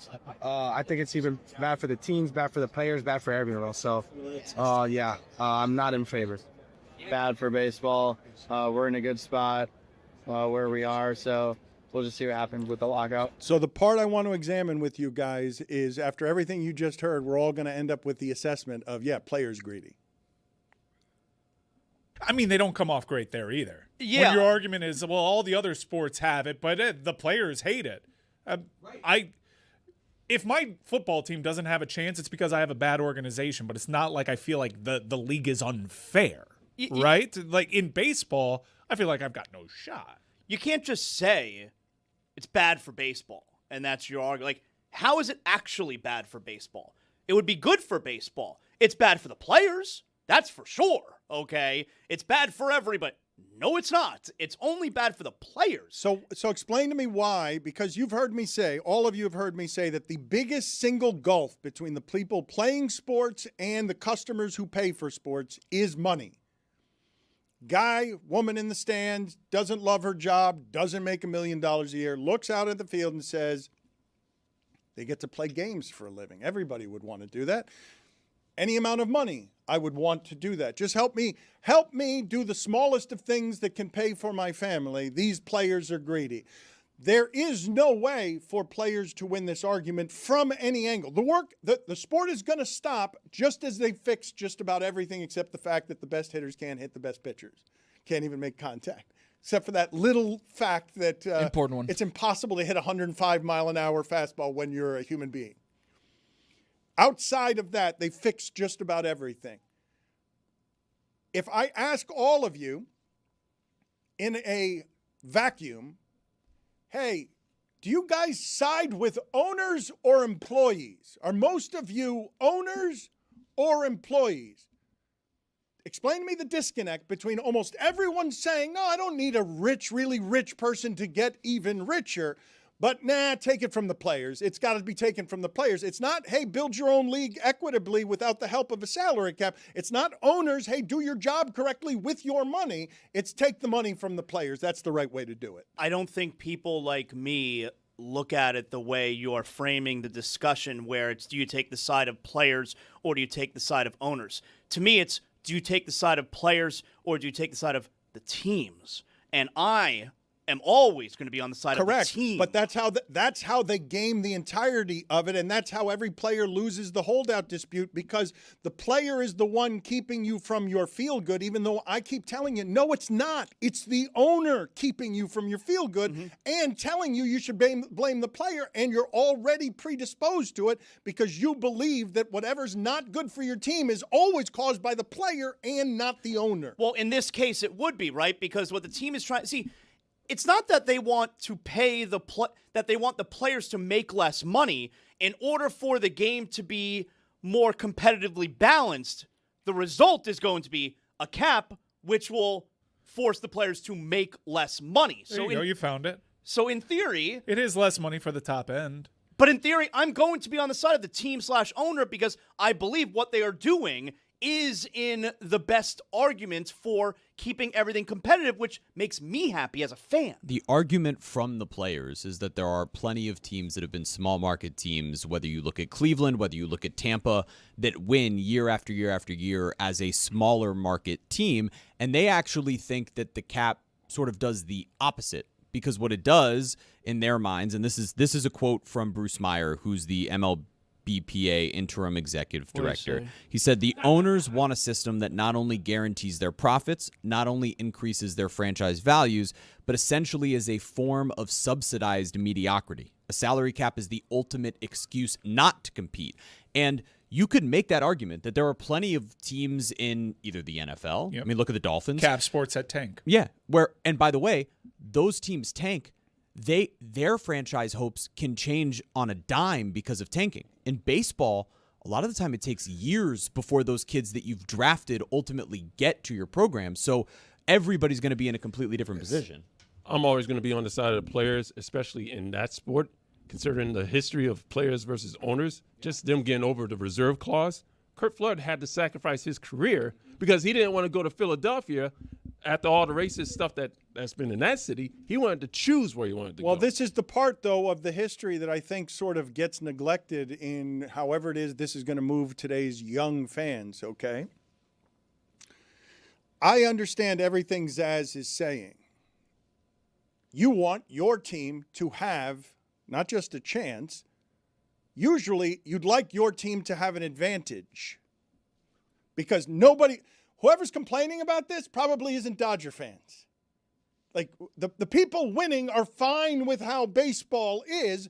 Everybody else wants to have a chance. I don't think Yankee fans care one way or the other, whether there's a salary cap or a salary floor. But if they do care, they're probably fine with the way it is because they have an advantage. The money is an absolute advantage, but baseball takes away some of the advantage because of what the randomness of the playoffs is and because the Marlins have a very good team. Because what I want my team to have to do, I want my architects to have to be smarter than the other team's architects. I don't care how I arrive at that, whether it's because they legislate equality. Well, no. I want. Sure. I don't want to You're saying it legislates equality, but it doesn't legislate equality because the Mets have all the money in the world and they're still terrible. I want the organization that runs my interests. I want them to have to be better at it than the other teams are. Right. Well, baseball is in a unique position in that, look, they've had a blessed deal in being uncapped. In America, we're used to our sports being capped here. What would happen in the NFL if there was no salary cap? It would suck. It would suck. Dallas would sign all the players. You wouldn't have a dynasty like you had in Kansas City. It would be unfair. There would be no point in it. It'd become what has happened in college football, which is like, well, you got the most money, you got your shot. You can be Texas Tech and be in the conversation every year, provided that you have money and you're buying up the best Yeah, players. but the thing about this, though, Mike, is that baseball has a way of rectifying this so much. I know we're doing it now because of what the Dodgers have been. The Dodgers have had the biggest advantage money-wise in the sport since Magic Johnson bought into their ownership and they signed that television contract 10 years ago. And the sport is random. But they haven't won 10 titles. No, they're uniquely positioned because spending money, for the most part, guarantees you a lottery ticket into the playoffs. Yes, I disagree. I know the Mets are an outlier. The Mets are an outlier. We just pulled up 10 years worth of data. If you spend a lot of money, it's an advantage. It's a huge advantage in giving you an extra lotto ticket to get into the tournament, which, yes we're playing a bit of random ball there. It's where it's unlike all the other sports. Because if this happened in the other sports, the teams with the most money would win the championship because those sports aren't nearly as random. Well, you say that, right? Because basketball and hockey aren't, but football playoffs can also be random. But let's examine for a second the idea that what we now want is every fan base to have a chance. You believe right now that in baseball, given the basketball season that we just watched, you believe that with the Marlins, with the lowest payroll in the sport, being 10 games over 500, that they have less of a chance of winning in baseball than they do in basketball? Like, you have a ton of tankers in the salary capped sport. What's preventing? You have more tankers in the non-salary cap sport, though. Let's not pretend like baseball doesn't have a tanking issue. No, I'm not saying they don't have a tanking issue, but when they tanked, the Houston Astros then got really good. Like, they were rewarded for the tanking in a way that made a 100-loss team all of a sudden be the champion, no matter what the payroll disparities were. Wouldn't this Marlins team have a much better chance of winning if there was a salary cap in baseball? Because it would be leveled out at the top, and they're being really smart the way they built their team. Yes, of course they would have advantages if they were spending more. But what I'm telling you is the necessity of not having money and having to do it the way that they have. The Marlins could absolutely enter a 7-game series against anybody right now with healthy pitching, and they can win a 7-game series against any team in the sport. It's with the lowest payroll in the entire sport. Baseball has a way of fixing this and making money matter less and salary caps less, that you shouldn't actually be swayed by this propaganda just because it's easier to argue on its behalf. Like, baseball playoffs make it so that the Dodgers have this advantage, and it has not bought them the title every year, or even most years, or even 20% of the years, given that they've had this television contract since when? When did the advantage start? Because they signed a 25-year deal that changed the entire paradigm of the sport. The Dodgers became the Yankees. The Yankees used to have all of the financial advantages. What year was that, Jeremy? That was 2013. And so give me all the champions since 2013 that aren't the Dodgers. All right, since 2013, the Red Sox, the Giants, the Royals, the Cubs, the Astros, the Red Sox, the Nationals. They won in 2020. The Braves, the Astros, the Rangers, and they've won the last 2. The Royals are the outlier. The Royals were in 2 World Series, weren't they? Yes. Yep. So the players have their alternative version of this, by the way, guys. Like right now, the competitive balance tax exists on the top end. So when you reach a certain threshold of spending, the ownership group needs to contribute a balance tax into the league. What they want to do is introduce a concept called the competitive integrity tax, which is on the low end. So they create a floor of $150 million salary, and for every dollar that you're underneath that, the ownership group needs to contribute a tax. Great. So what that essentially does is create a soft floor and a soft cap for these owners rather than taking it specifically from the player money and keeping them within there. They also proposed a much more equitable local TV revenue sharing deal that I think is a little bit different from what the owners have thus far, at least according to this ESPN article. You guys do understand, right, that the reason that this is happening is because the other owners can't control little Stevie Cohen. Like, that's the problem, that what the Mets owner is spending so much money, and he makes Soto's contract. That we were complaining not that long about Giancarlo Stanton having a $200 million contract, and in a few years or in a decade, you got Juan Soto almost quadrupling that contract. But if the owners decided not to give out these massive free agent contracts. Like, we're not doing it. We're going to exhibit self-control. We're not doing it. Wouldn't we all be screaming about collusion? I don't know how sports fans can parse, well, baseball should have it one way and all the other American sports don't. That's where you miss a lot of people with it. We're so preconditioned to these sports are capped over here. That's just the American way. So the baseball players, they've benefited plenty from their system. But it's the anti-American way. Like, if you look at the way the rest of the entire country has been built, it's the absolute anti-American way. Capitalism, like you're advocating on behalf of something that's not free market. Either make them all uncapped or make them all capped. Uncapitalismed. Second half of the Major League Baseball season is underway. For this week's episode of The Pitch Clock, we've got it every single Thursday at 3 p.m. on the Le Batard YouTube channel, as well as over on the Le Batard podcast feed. This week, we have Steven Nelson. He is an NBA TV host, which you might say, like, what? Why would you have an NBA TV host? That's because he's one of the play-by-play voices for the Los Angeles Dodgers. He is a great new guest here on the Pitch Clock. I really, really enjoyed this conversation. You guys are going to like him. I'm going to try to get him on the main show sometime, too. So Steven Nelson is here, and Chris and I continue to square off in our Pitch Clock trivia. I'm starting to get nervous. We're heading toward the trade deadline. We might want to bring some other people in. We'll see if maybe we come up with like a phone a friend scenario or something starting soon. Either way, this is getting hotly contested as we head into the second half. So, trivia as always, Steven Nelson of the Dodgers broadcast, and you can watch it all on the Pitch Clock on the Le Batard YouTube channel. Coming up this Friday on Mystery Crate, which you can find on YouTube, anywhere you get your podcast. Please subscribe, please like, please follow. Please join. Please. Just do it all. Please. Join us on Mystery Crate. We got a lot today. Rose is playing Finish the Lyric. It's my new favorite game we do on Mystery Crate. We got a couple more of those. We are not ranking. We're doing top 3 Nolan movies of all time. Top 3 Christopher Nolan So that is films ranking. of all time. That is ranking. You've only seen 2 of them. And I am the biggest. You just ruined my joke. I'm the foremost expert on Christopher Nolan movies. That's fantastic. So make sure to check in. I'm for the 5 most. Yeah, the 5 most. We are also possibly living in a simulation. That's always the with question. With the Lionel Messi and Lamine Yamal photo. Yep.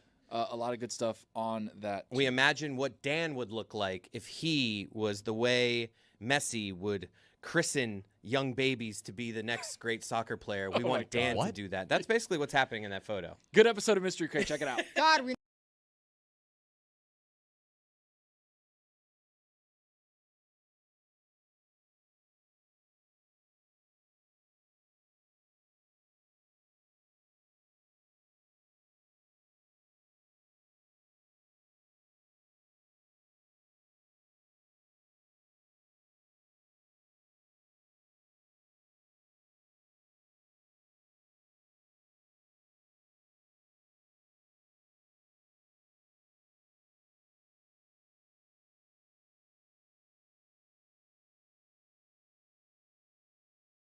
What is the Nick Bobic? It's a 60s song. The name game. Nick Bobic. Banana Bofic. Me, my Momic. Nick. Rosanna, Rosanna, Rosanna, The name game. Rosanna, I'm the kind of guy that Nick. Who made it the salad? Hey, Butterfinger. Who made it the salad? Nick Bobic. Who made it the salad? Georgia. That's not correct. Very good. It's a parrot that says very good out of the side of its mouth. That's correct. What does this have to do with the name game? I'm not going to take a quiz. Rosanna, Who made it the salad? Me, my Momic. Let's go States. We're rolling now, huh? That's not correct. Doesn't make it right. Don't go showering to try to please me. Do you like breathing hot neck on the neck of hot? Wow. Are you turned on? Do you like dangling? Breathing hot neck? What's going on here? Do you like sexy breathing hot neck? You have been dry humped many, many times. Intimate. You have been dry humped many, many times. A little pelvic thrust situation. I like that. Have you ever consoled a naked man before? What does it feel like to get dry humped? SLPP. I've never consoled a naked man. Breathing hot neck. I've never consoled a naked man. Many, many times. SLPP. People out there, stop sending me pictures of the hotel rooms with the chair. hair, okay? Stop sending those to me. I like that. I like that. He was naked, Intimate. dangling. I would hold that thing really tight. How would you do it? What's going on here? Do you like Sexy. breathing hot neck? Do you like breathing hot neck? I've been dry humps. You never know. I've been dry humps. Many, many times. I've never consoled a naked man. You ever consoled a naked man? I've never consoled a naked man. Many, many times. You never know. I like that. You know what I'm talking about. Chris Cody and Roy revealed this to me. And Roy, I don't know the context of what it is that you guys were talking about that revealed this about Chris Cody. Yeah, Chris asked me what the sound from the first down for the Dolphins games were. And I said It's just a noise I've made throughout my entire life. It's just like I just did it. Hoo-wah! Yeah. And to me, that's another Miami Dolphins first down.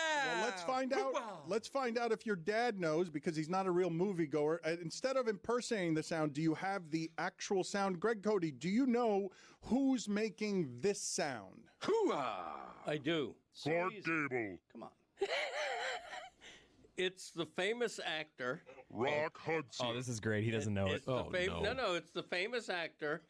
And I got to pin his name down because I don't think You should be able to say this immediately. I don't think it's Robert De Niro. No. But I think it's in the neighborhood. In the neighborhood. Give me a second. Hoo-ah! Robert De Niro. Humphrey Al Pacino. Hey, there you go. If someone said that in his headphones, you're fired. Now, No, what movie? nobody said What that. movie? It's APEC. What movie? Streetcar Named Desire. You ain't you. No, you're not man enough to know the truth. Something like No. That's A Few That's Good the one I Men, bought. and that's A Few brutal. Good Men. Good answer. Good answer. And it's That not, is you're not brutal. man enough to know the truth. I You can't handle the truth. Still no. That's Don't know? it's a different Damn it. movie. Pacino was not in You're it. not man enough to know the truth. That was originally a line. Nicholson ad-libbed. They kept Put it on the poll that at was Nicholson. Lebatard Show. Was Pacino in A Few Good Men? Was a blind Pacino? Okay, who did he say? Who That's said on a who? hot In tin what roof. movie? Let's keep going. Let's see how long it takes you to get. Play it again. I think did he win an Oscar? I think Yes. he won an Oscar Yes, he for won this. Best Actor. Yes. Bull Durham. No. Good answer. Good answer. Put it on the Raging poll. Bull. Raging Put it on the Bull. poll. Raging No. It's a bull movie. Just naming De Niro movies. Red Bull. I don't know. Put it on the poll. Was a blind Pacino in Bull Durham? Chicago Bull. And put it on the poll as well. Was a blind Pacino in Raging Bull?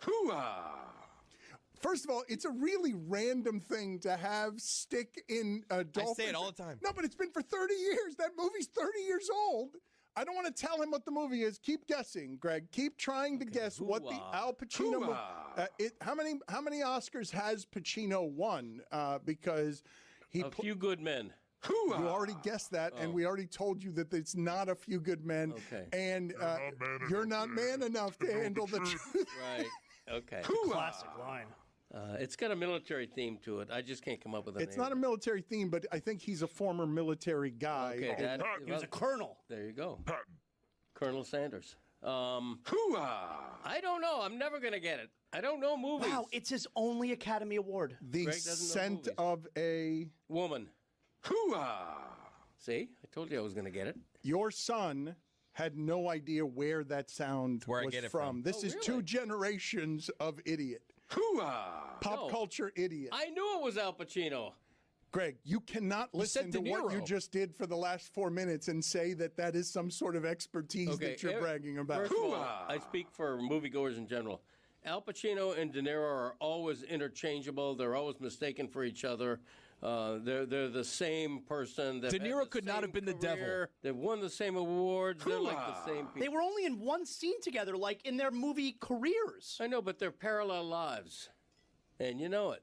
Put it on the poll. Do you often confuse De Niro and Pacino, and you know it? At Le And you Batard know it. Show.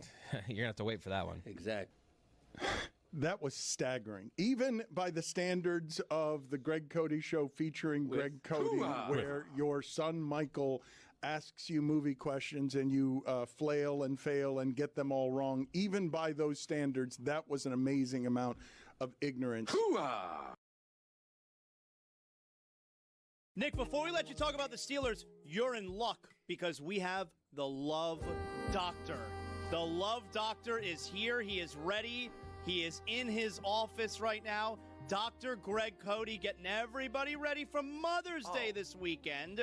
And we have questions. The Love Doctor is going to have the answers. Who's up first? I know a lot of people are going to come to you and they're going to want to know, how do you keep it interesting? Me, I'm not interested in interesting.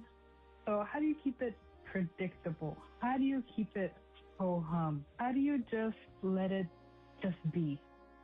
Was that Jason Tatum asking that question? Young lady, you are my kind of gal. That's my lane. That's my lane of romance. I invented predictable. Nobody has perfected the art of dull routine like yours truly. As a matter of fact, little inside information here, my wife and I schedule our naughty time months in advance, like doctor's appointments. Quite often, she'll have to cancel because she said something came up. Unfortunately, sometimes I'll have to cancel because something didn't come up. That kind of thing. It's good luck for us. Do we have another question for the Love Doctor here after such great advice? With Chris listening. Oh, we're doing it, baby. What are you guys doing, man? Oh, you want question number 2? Yeah, let's go question number 2. Oh, yeah, Greg. Hey, man, I need your help, man. So I'm out of town for Mother's Day, trying to figure out what can I get my girl for Mother's Day in another city. Oh, wow. Buddy, I'm worried about this. Not one, but 2 of the Love Doctor's marriages began rending like cheap fabric when Greg was either out of town at a sporting event or away at a doctoral conference. And the exes were doing the clandestine bumpy bump behind my back. Jack, I suggest you get your girl what you'd never expect, a private eye to keep an eye on her randy ass. You know about that randy ass, Nick? I don't like this at all. Thank you, Love Doctor. Don't go anywhere. We may go back to you. Appreciate you. I don't like this at all. Somehow the least embarrassing Cody on today's show. Wait till Nick finds out that Chris, with Greg sitting nearby, admitted about a half an hour ago that when he's having a hard time becoming aroused, he thinks of his wife's twin sister.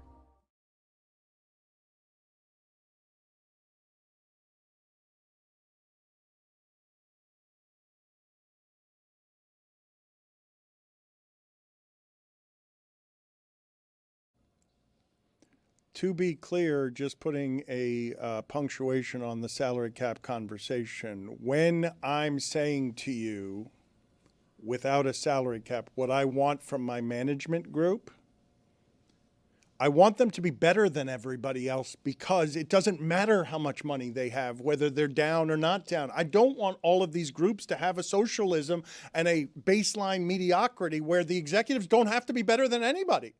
It's just all equalized for them so that, you know, Steve Cohen can't make owner over here rich because he got the toy. He gets to show off Juan Soto at the parties instead of some other owner who wanted to be able to show off Juan Soto at the parties. Yeah, but no teams end up winning when their front office is stupid. Like we just saw the New York Knicks finally have become a respectable franchise. I saw the Cavs win a title. Get out of here. The Cavs won a title. The Cavs won a title.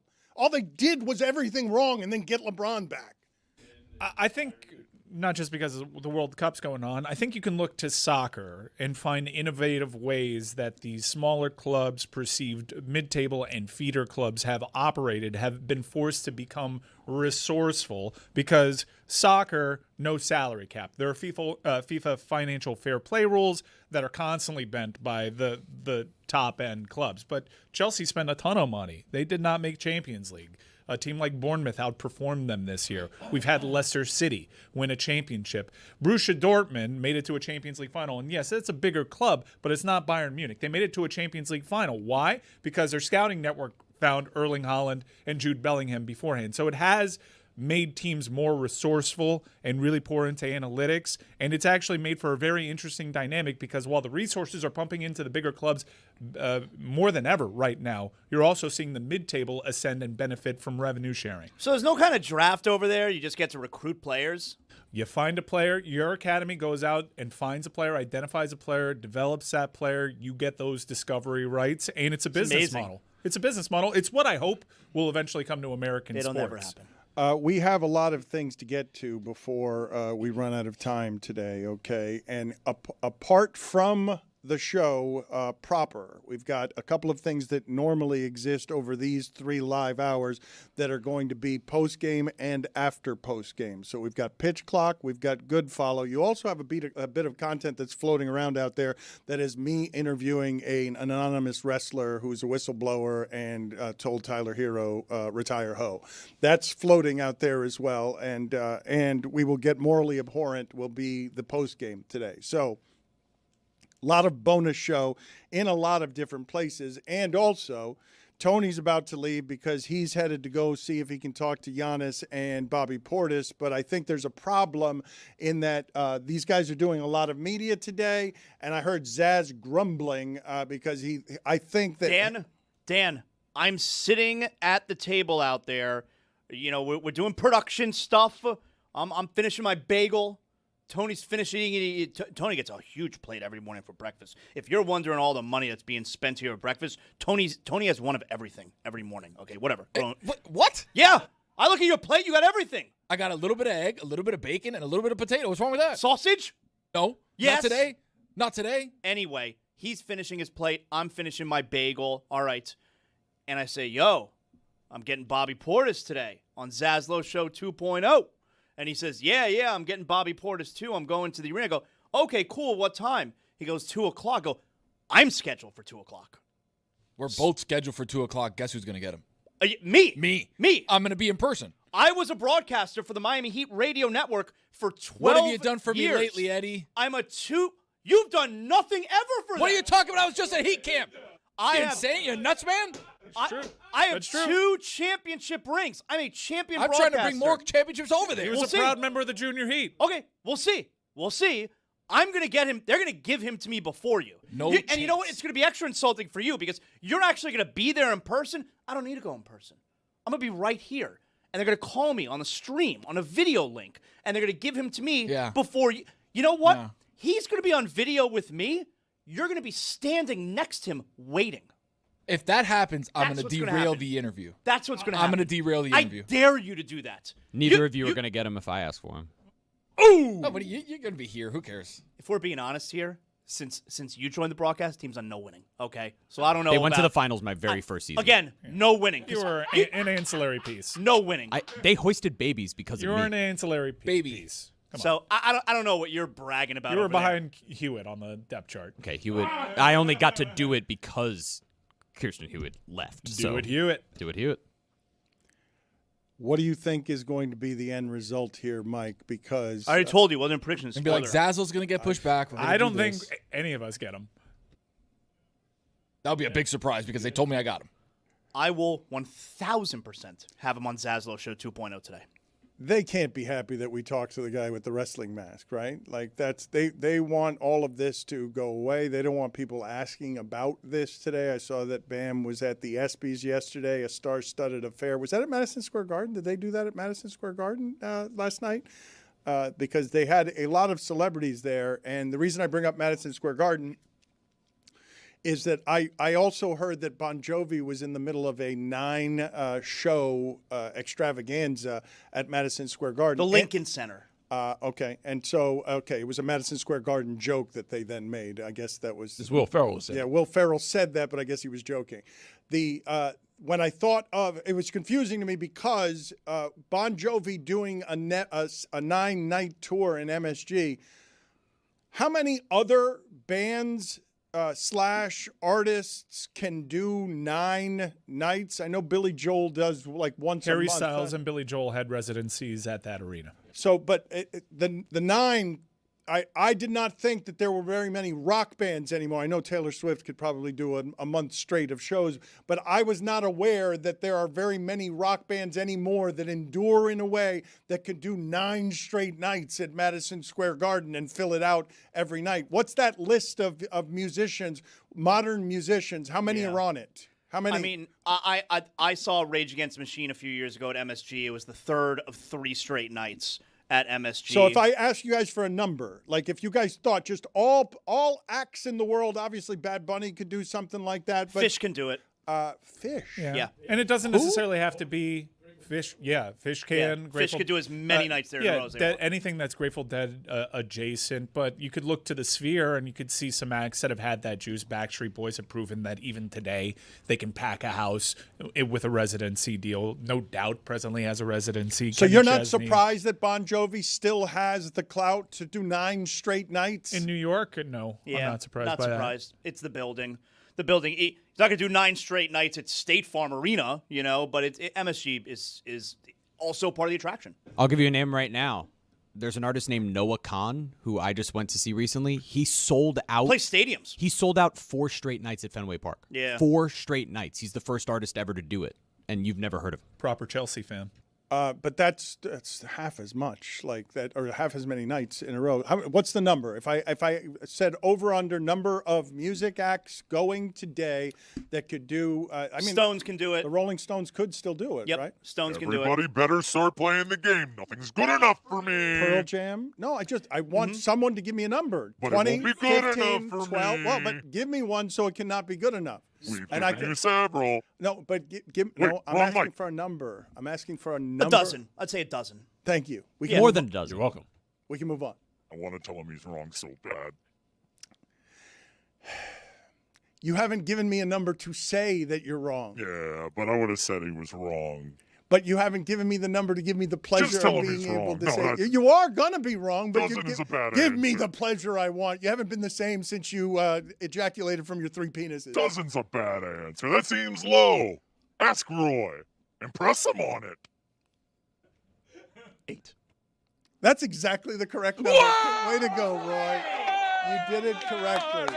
8. Let's go. Yeah. Now ask Mike about climate change and why it's his fault.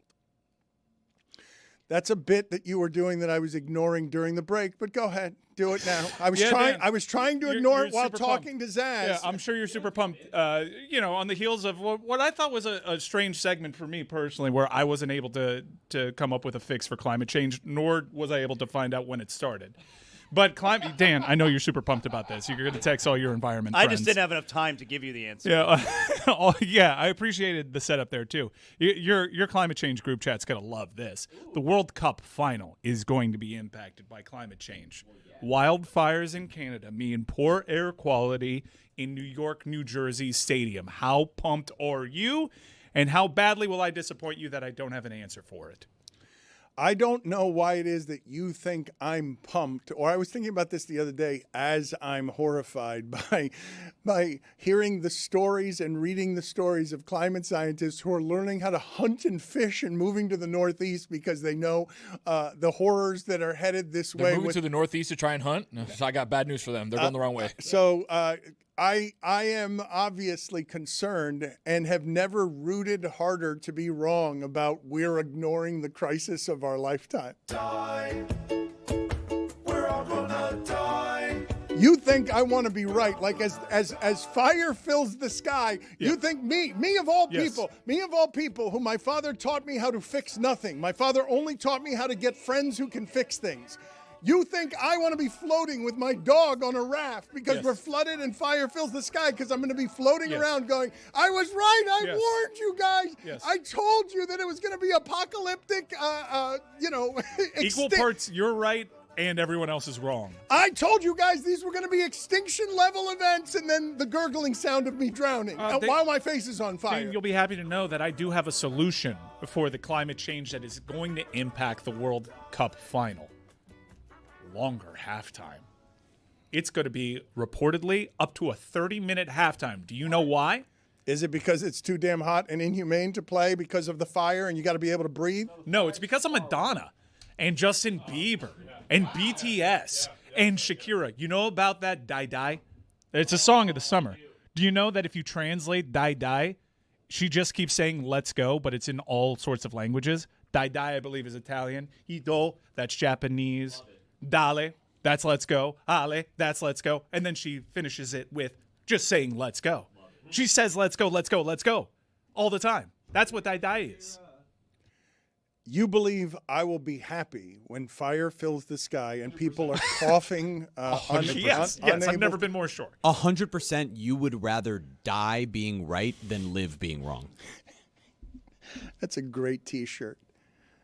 It reminds me of what my father used to say. I'd rather die a coward than live a hero. No, I'm sorry, live. Die in a coward's worst case scenario. Yeah. What are you doing there? Can't get fooled again. He'd rather live as a coward than die a hero, is what my father used to say. Let's do gas. Can't get fooled again. Let's do gas bag of the week. Roy, what is it that needs context here on who's speaking and who is the gas bag of the week? All right, so Steve Yzerman stepped down as general manager and executive vice president of the Detroit Red Wings. Having problems up there. Dylan Larkin wants to be traded. So a sports fan called into a Detroit radio station and gave his theory about why he's been so bad as general manager. Tim is next on 97.1. Hello, Tim. There was a clip a few years back on TNT where they were interviewing Yzerman in between periods, and he basically said, without saying, he smokes a nice one, every once in a while to relax. Do you think maybe he was on Devil's Lettuce a little too much? He was a little too passive, perhaps. What? What, think that they're high? Do you think that was a factor? No. What? Do we think that Steve Yzerman struggled because he's a pothead? Is that what you just asked us? No. No, I don't. And did he admit that? No, I feel like if he admitted that, are you on the Devil's Lettuce? Are you the pothead? What? All right. Well, there's that. No! Gas bag of the week. Does that deserve applause? I love radio remotes. Birds chirping in the background. The soft sounds of you adjusting your headphones. Are you on the Devil's Lettuce? The fact that that's probably a car dealership. Oh, that's hot. I like that. I'm an audiophile. Down at Potemkin Mazda. So is Roy. Roy is, I don't know what that look is on Roy's face, but sonically pleasing. Looked a bit like old girlfriend longing. She was a real Hellcat. Yeah, real tomcat. I love that. Oh, hey, Gary Abar. I'm getting a little, my return is a little too loud, Gary Abar. Oh, man. Where's Tree? Oh, yeah. What's the ISCN settings? G.722. I get this joke, too. We got a backup coupler. Hell yeah, G.722. It's a good call by you. Gary Abar, Jeremy, was the most competent of all of the engineering and audio help that we had. But that particular sound that Roy just played that made him both nostalgic and longing in a way that is weird. There's a little nature in there. But what you really hear there that is making Roy laugh, and it's what Zaz is appreciating here as well. Rare is it that you get the sound of what it sounds like on the very lowest rung of the show business ladder. And this is below that. So you got the lowest rung of the show business ladder, and then you've got where you plant the ladder underneath that.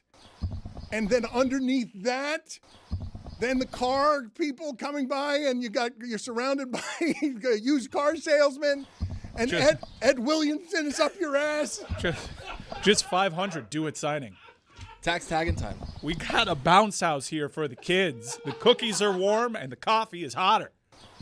My father would show up at those when we weren't doing the remotes just to have like the pigs in a blanket that have been there since Wednesday on a tray where, Julio, the sad car dealer guy who's finishing 9th place that just out of the bonus that week is sniffing around as you're talking about Lusaka Polite.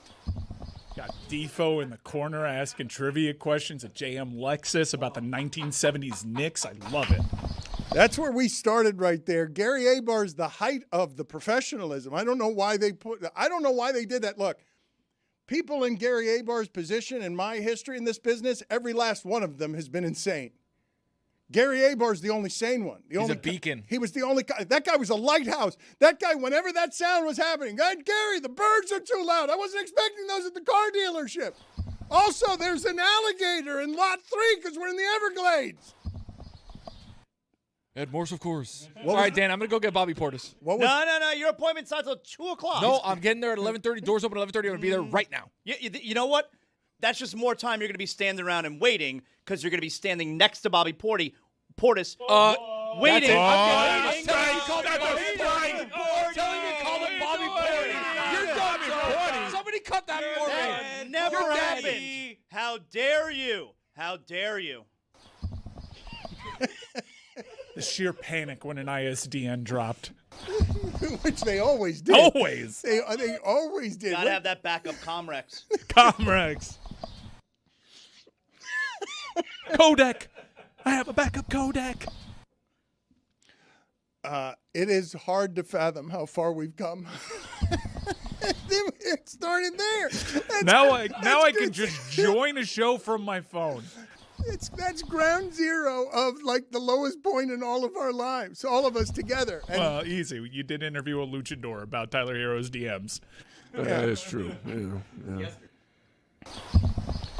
What has become of that? Is the internet laughing at just the absurdity of the idea that we platformed the ridiculousness of a fight that started with someone saying to Tyler Hero in his mid-20s to retire, ho? The amount of this league tweets that I saw based off of this interview yesterday. I mean, so it ended up on Bleacher Report. It ended up aggregated by all of these different people. And my algorithm was just full of people making jokes about how insane it was. They weren't even commenting on the substance of it, but they were looking at a man in a gold mask on his face with a distorted voice telling us about DMs. I have to salute that troll because my idea for that segment, I thought the funniest form of that segment would have been to treat it the way that Pablo Torre Finds Out treated all of his aspiration guests, where we were doing the pixelation and we were doing the voice changing.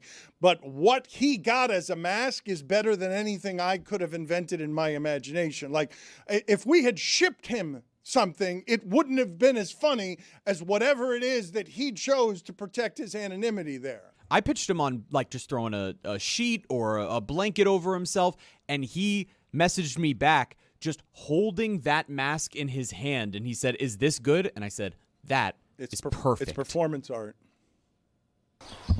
We're out here at Bet Boys. Adrian's out here with the Ticket Chicks. He's got fish tank tickets to watch the Expos. They're in town for 3. Is that a live call-in that you're doing from there? It's Mike Ryan. I'm here at Tire Kingdom. They got a 2-for-1 special, and we got Globetrotter tickets. Come on out. Ticket Chicks are here.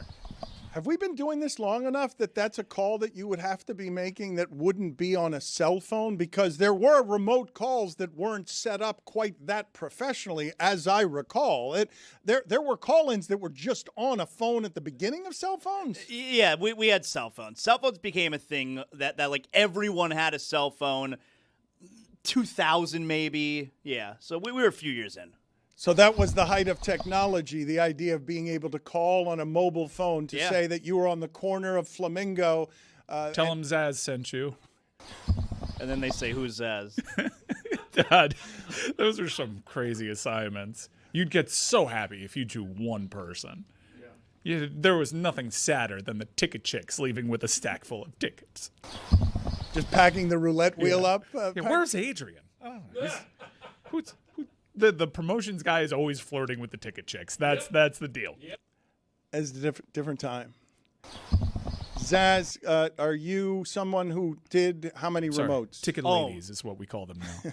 I mean, I did plenty of remotes. So, I mean, my first time slot was 7 to 10 p.m. at night. So, yeah, like I would have to do remotes from sports bars and doing shows on weekends before I had a permanent show at car dealers all the time. No, but wait a minute. But sports bar is rungs and rungs higher on the happiness chain than the car dealership. Yeah. I do car dealerships on the weekends. Absolutely. Oh. Absolutely. A car dealership on the weekend hurts even noon, more. Noon to 3, Dan. Noon to 3 on a Saturday at the car dealership. Absolutely. We thank the audience again and everybody who's been with us for 20-plus years on the idea that you helped us put fertilizer on all that, something that started way back then.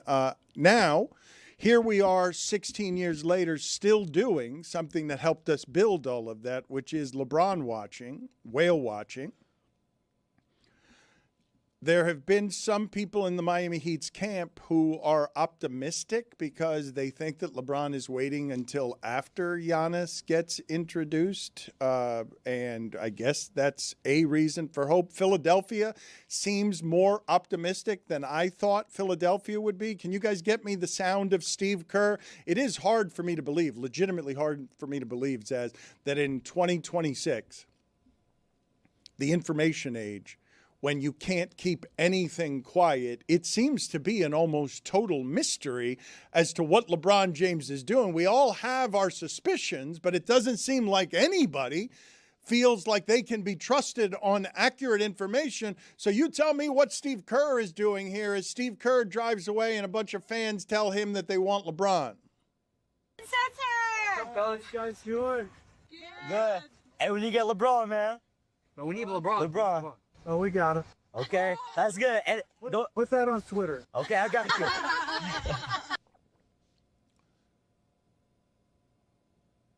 That's how the news is going to break.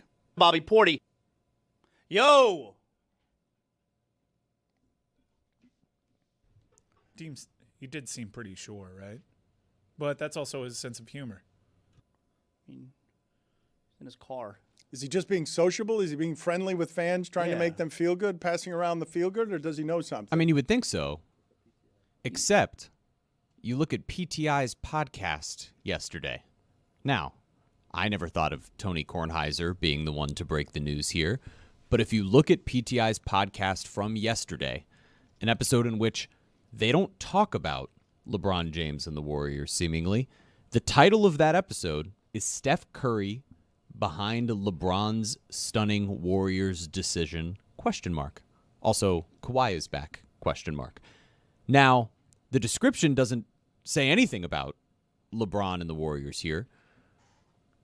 And I thought, all right, maybe this is just a simple mistake. They're going to leave it up, whatever. Well, but wait a minute. Just to explain to the audio audience, the headline here is the question. Steph Curry, put it back up on the screen, please. The question is being asked as if it's a done deal. LeBron's stunning Warriors decision. Is Steph Curry behind LeBron's stunning Warriors decision when no one thinks there has been a stunning Warriors decision? Exactly. Except that's what gets published to this podcast. And so everyone's wondering, like, did ESPN, and pardon the interruption, accidentally leak this information? And all of us were sort of downplaying that until they changed the podcast title, which almost gives more credence to the conspiracy theorists who were going, hey, why is this there? And now, why did you feel the pressure to change it? Yeah, if I woke up this morning and I checked and it was still there, it's like, okay, they're having some fun. They want to get some attention, whatever. But the fact that they decided, oh no, we need to change this. That to me was like, it's weird. Wait, what? Why are you changing it? They got the script leaked. I don't know what to think. I do. There's an incompetent intern somewhere along the chain who writes poorly. Yeah, we know one thing about Tony is that he used to do that for PTI. Oh. So with history as our guide, it was just probably some idiot. It's a Tony? It's a Tony. You think Kornheiser has some secret information and is then writing a headline? Like, what? How do you think all of that? What is the internet doing with this? Look, this is something. There are any number of things about the stupidities in journalism, the details in journalism that people don't care about. I'm guessing that when we were writing, me and Greg Cody said very little more than we don't write the headlines. We don't write our own headlines. Whatever your objection is to that headline over my column, that's not, I don't write that. But nobody cares about that distinction. Nobody. This is not written by anyone credible. This is written by someone who hasn't been paid a lot and is just beginning in this business, has done their job poorly. And the reason it's being corrected in the morning is because somebody's getting slapped in the head. What are you doing bringing this stupid attention to our credibility? We're PTI. We're monsters in journalism. How did we hand this off to some 19-year-old intern who's now fired? If we can also put that back up real quick, that graphic, I'm sorry for the video team. Kawhi Leonard is spelled as Kawahi. That's not how you spell it? Oh, in the description. Kawahi, Kawahi. That is not how you Not spell in the it. title, but in the description. There it is. Look at that. Yet more evidence. So did they fix that too? Let's see. This is a bit of a relief for me personally, because we've all had the cold shiver down our spine when Dan realizes there's a typo in our descriptions. God, yeah. This is as disastrous an episode description as I've ever seen in podcast history. They made Kawahi Hawaiian. They made Kawhi Leonard one of the great and LeBron a warrior. This is a stellar day for Meadowlark Media and our enterprise. Juju Gotti is here. As I told you, we have an assortment of content that is going to be after the show. In the post game today, we'll have Morally Abhorrent. Mike Ryan will have a lot of soccer coverage with you. We couldn't have enough of that English today. Tears, too. Going to be joined by two guests. Will Gavin, co-host of the S Word on TalkSport. He's English.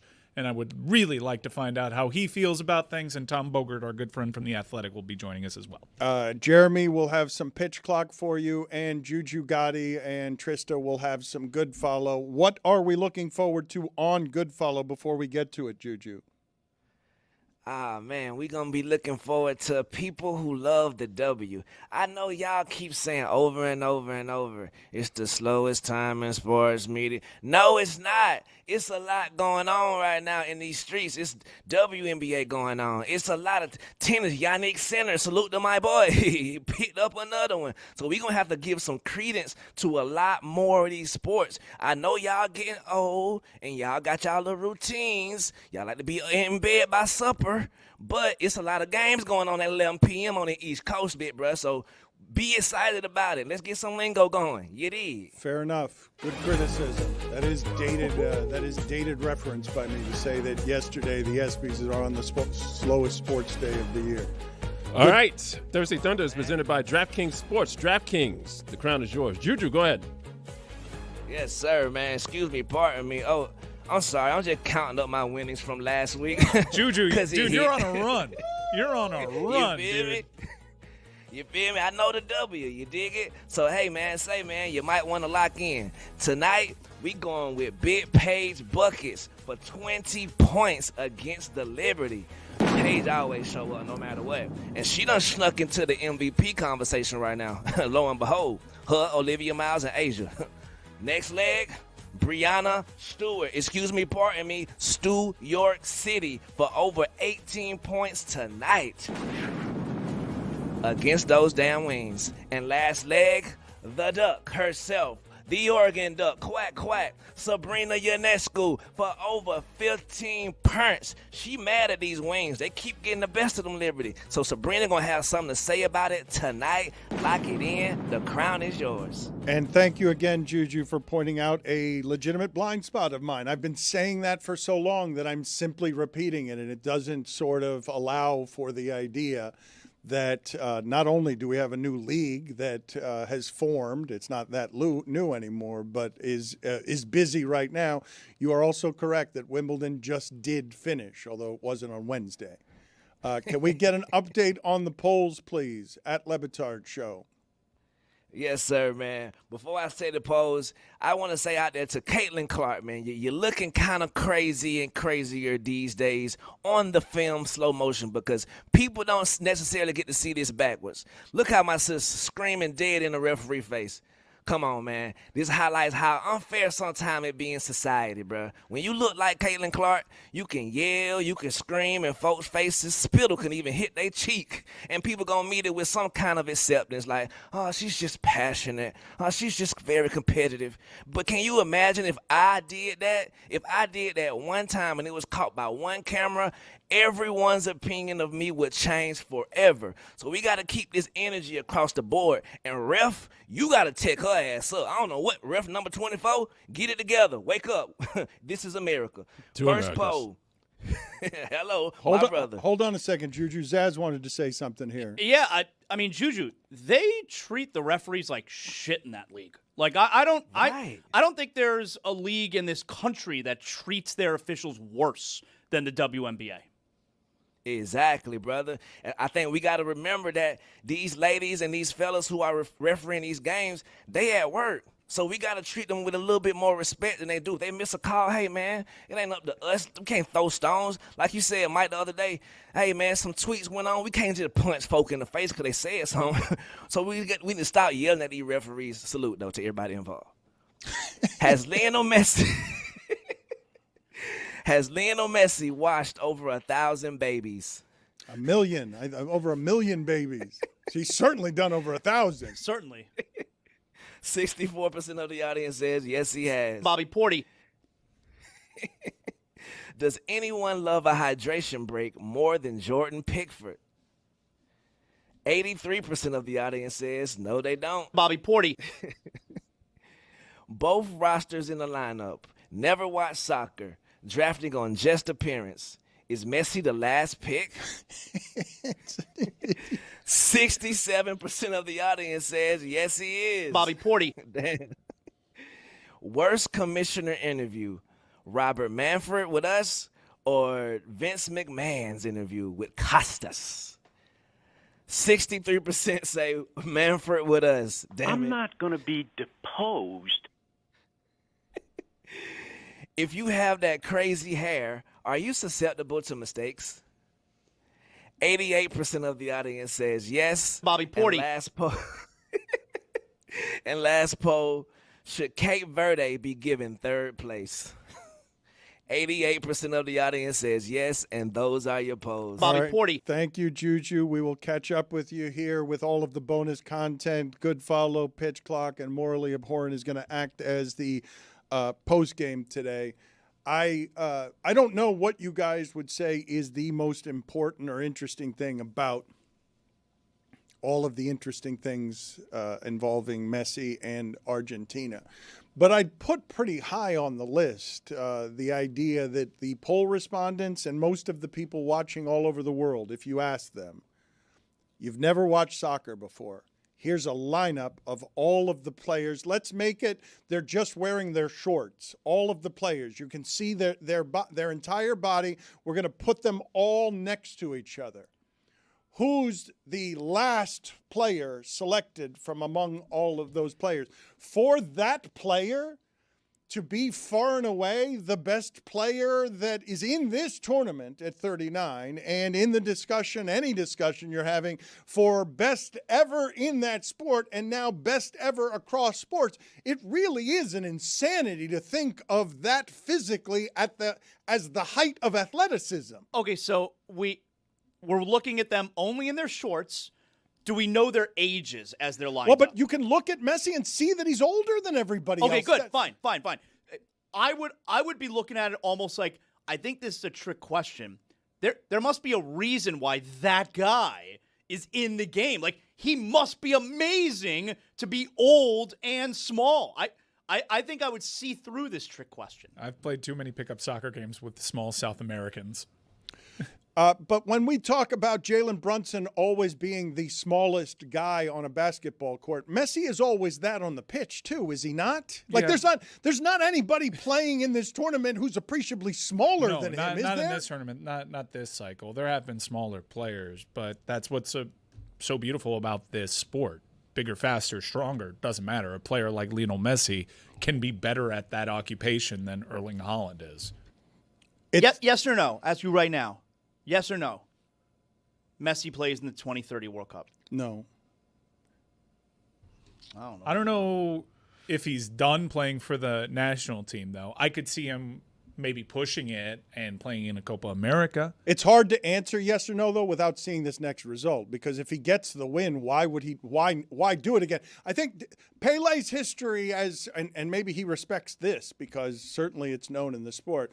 The way the story goes with Pele is he won 2 World Cups and then they injured or missed the next one and then won another World Cup when that cycle of 16 years, 3 World Cups, you're not supposed to be. This is pre-athletes playing into their late 30s. It didn't make any sense at the end that the most aged version of Pele would be able to win another World Cup after losing one. We are living in a time where our greatest athletes of that sport ever are playing into their 40s. Brady, LeBron.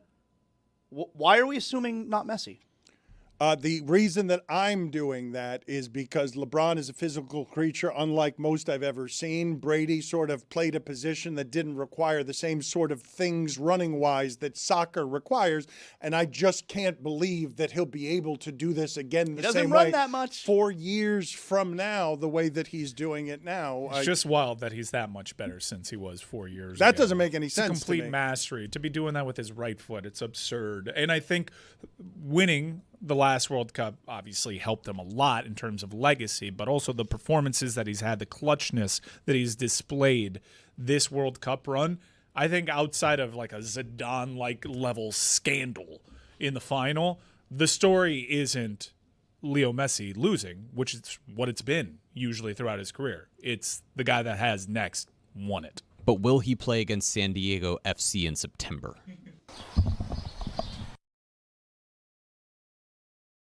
Second half of the Major League Baseball season is underway. For this week's episode of The Pitch Clock, we've got it every single Thursday at 3 p.m. on the Le Batard YouTube channel, as well as over on the Le Batard podcast feed. This week, we have Steven Nelson. He is an NBA TV host, which you might say, like, what? Why would you have an NBA TV host? That's because he's one of the play-by-play voices for the Los Angeles Dodgers. He is a great new guest here on the Pitch Clock. I really, really enjoyed this conversation. You guys are going to like him. I'm going to try to get him on the main show sometime, too.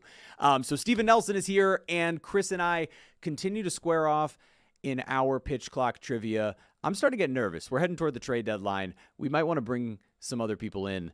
We'll see if maybe we come up with like a phone a friend scenario or something starting soon. Either way, this is getting hotly contested as we head into the second half. So, trivia as always, Steven Nelson of the Dodgers broadcast, and you can watch it all on the Pitch Clock on the Le Batard YouTube channel.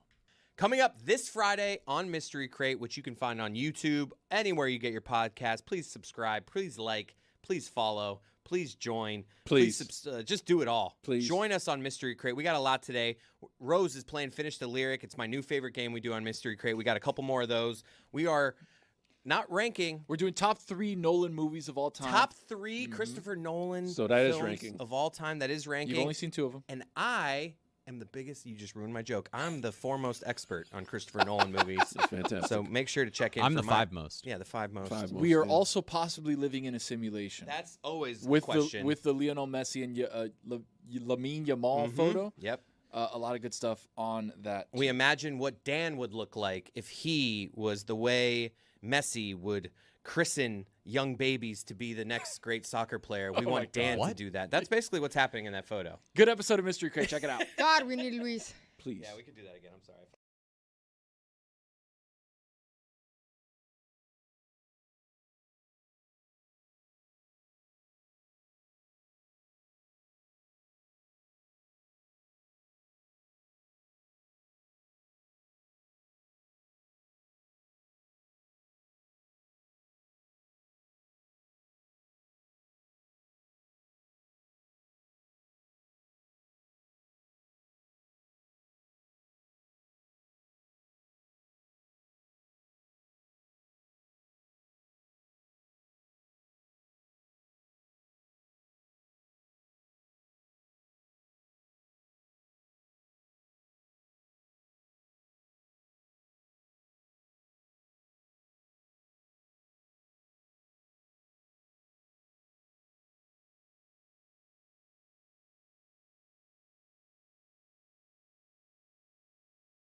Final episode of Morally Abhorrent. What a ride it has been. And before we look ahead to what seems like a preordained final between Spain and Argentina, between Lamine Yamal and Leo Messi, something that was handed down from heaven.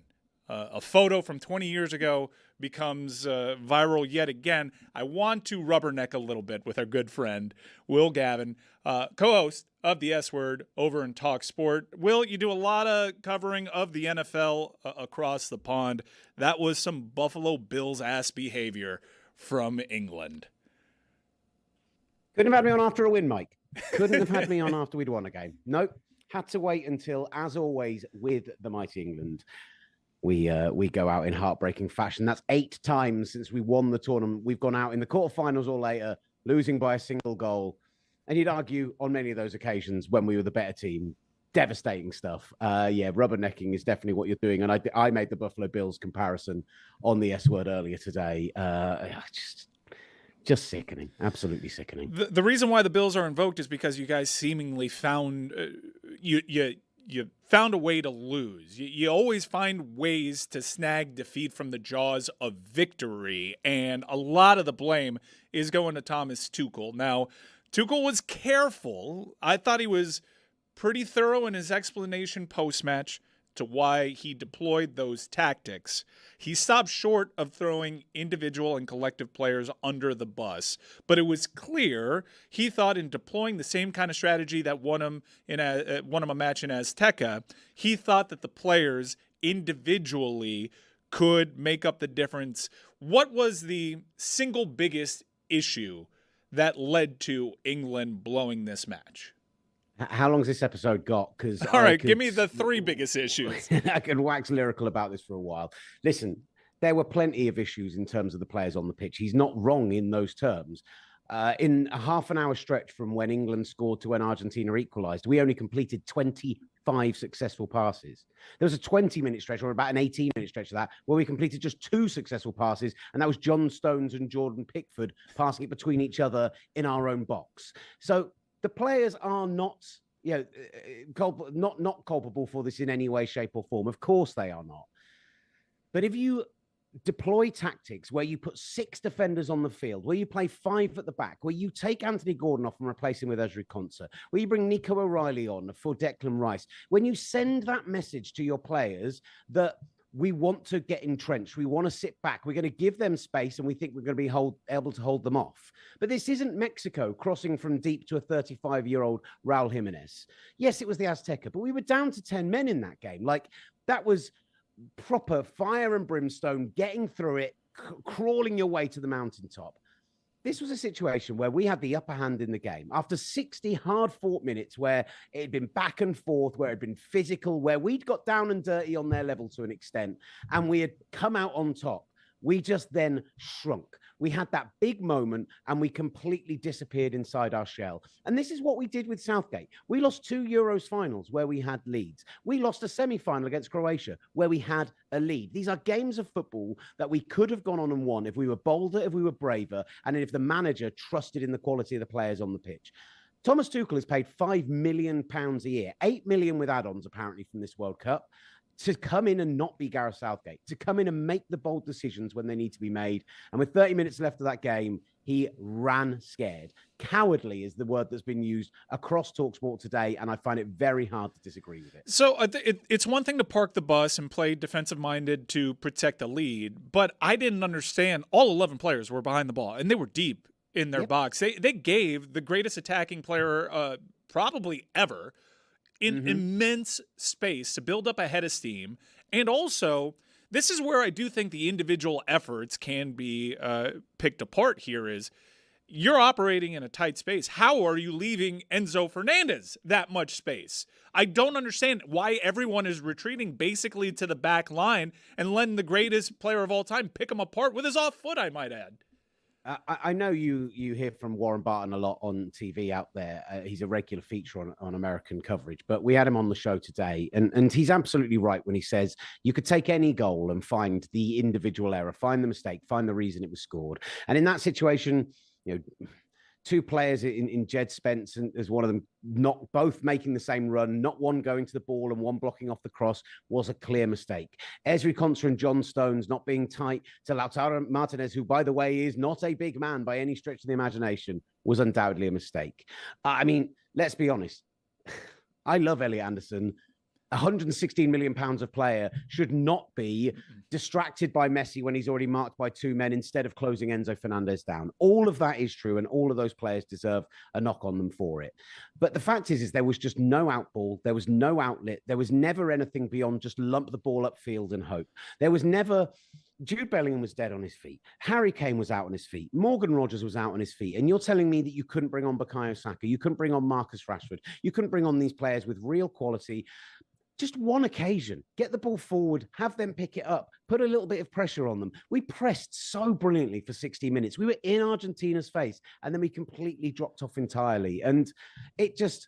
He came out, I don't know, I haven't heard the TV comments from him, if I'm going to be honest with you, because I was so angry last night, I just couldn't actually bring myself to go back and watch it. But I've heard everything he said to TalkSport, and he is completely unapologetic in his approach. And he says, well, if I'd thrown on three strikers, then you'd have been still saying the same thing about me. We ended this game with Dan Burn playing up front, receiving crosses from a centre-back in Ezri Konsa. This is madness. A centre-back at right wing crossing to a centre-back up front, when you've got some real quality there available to you.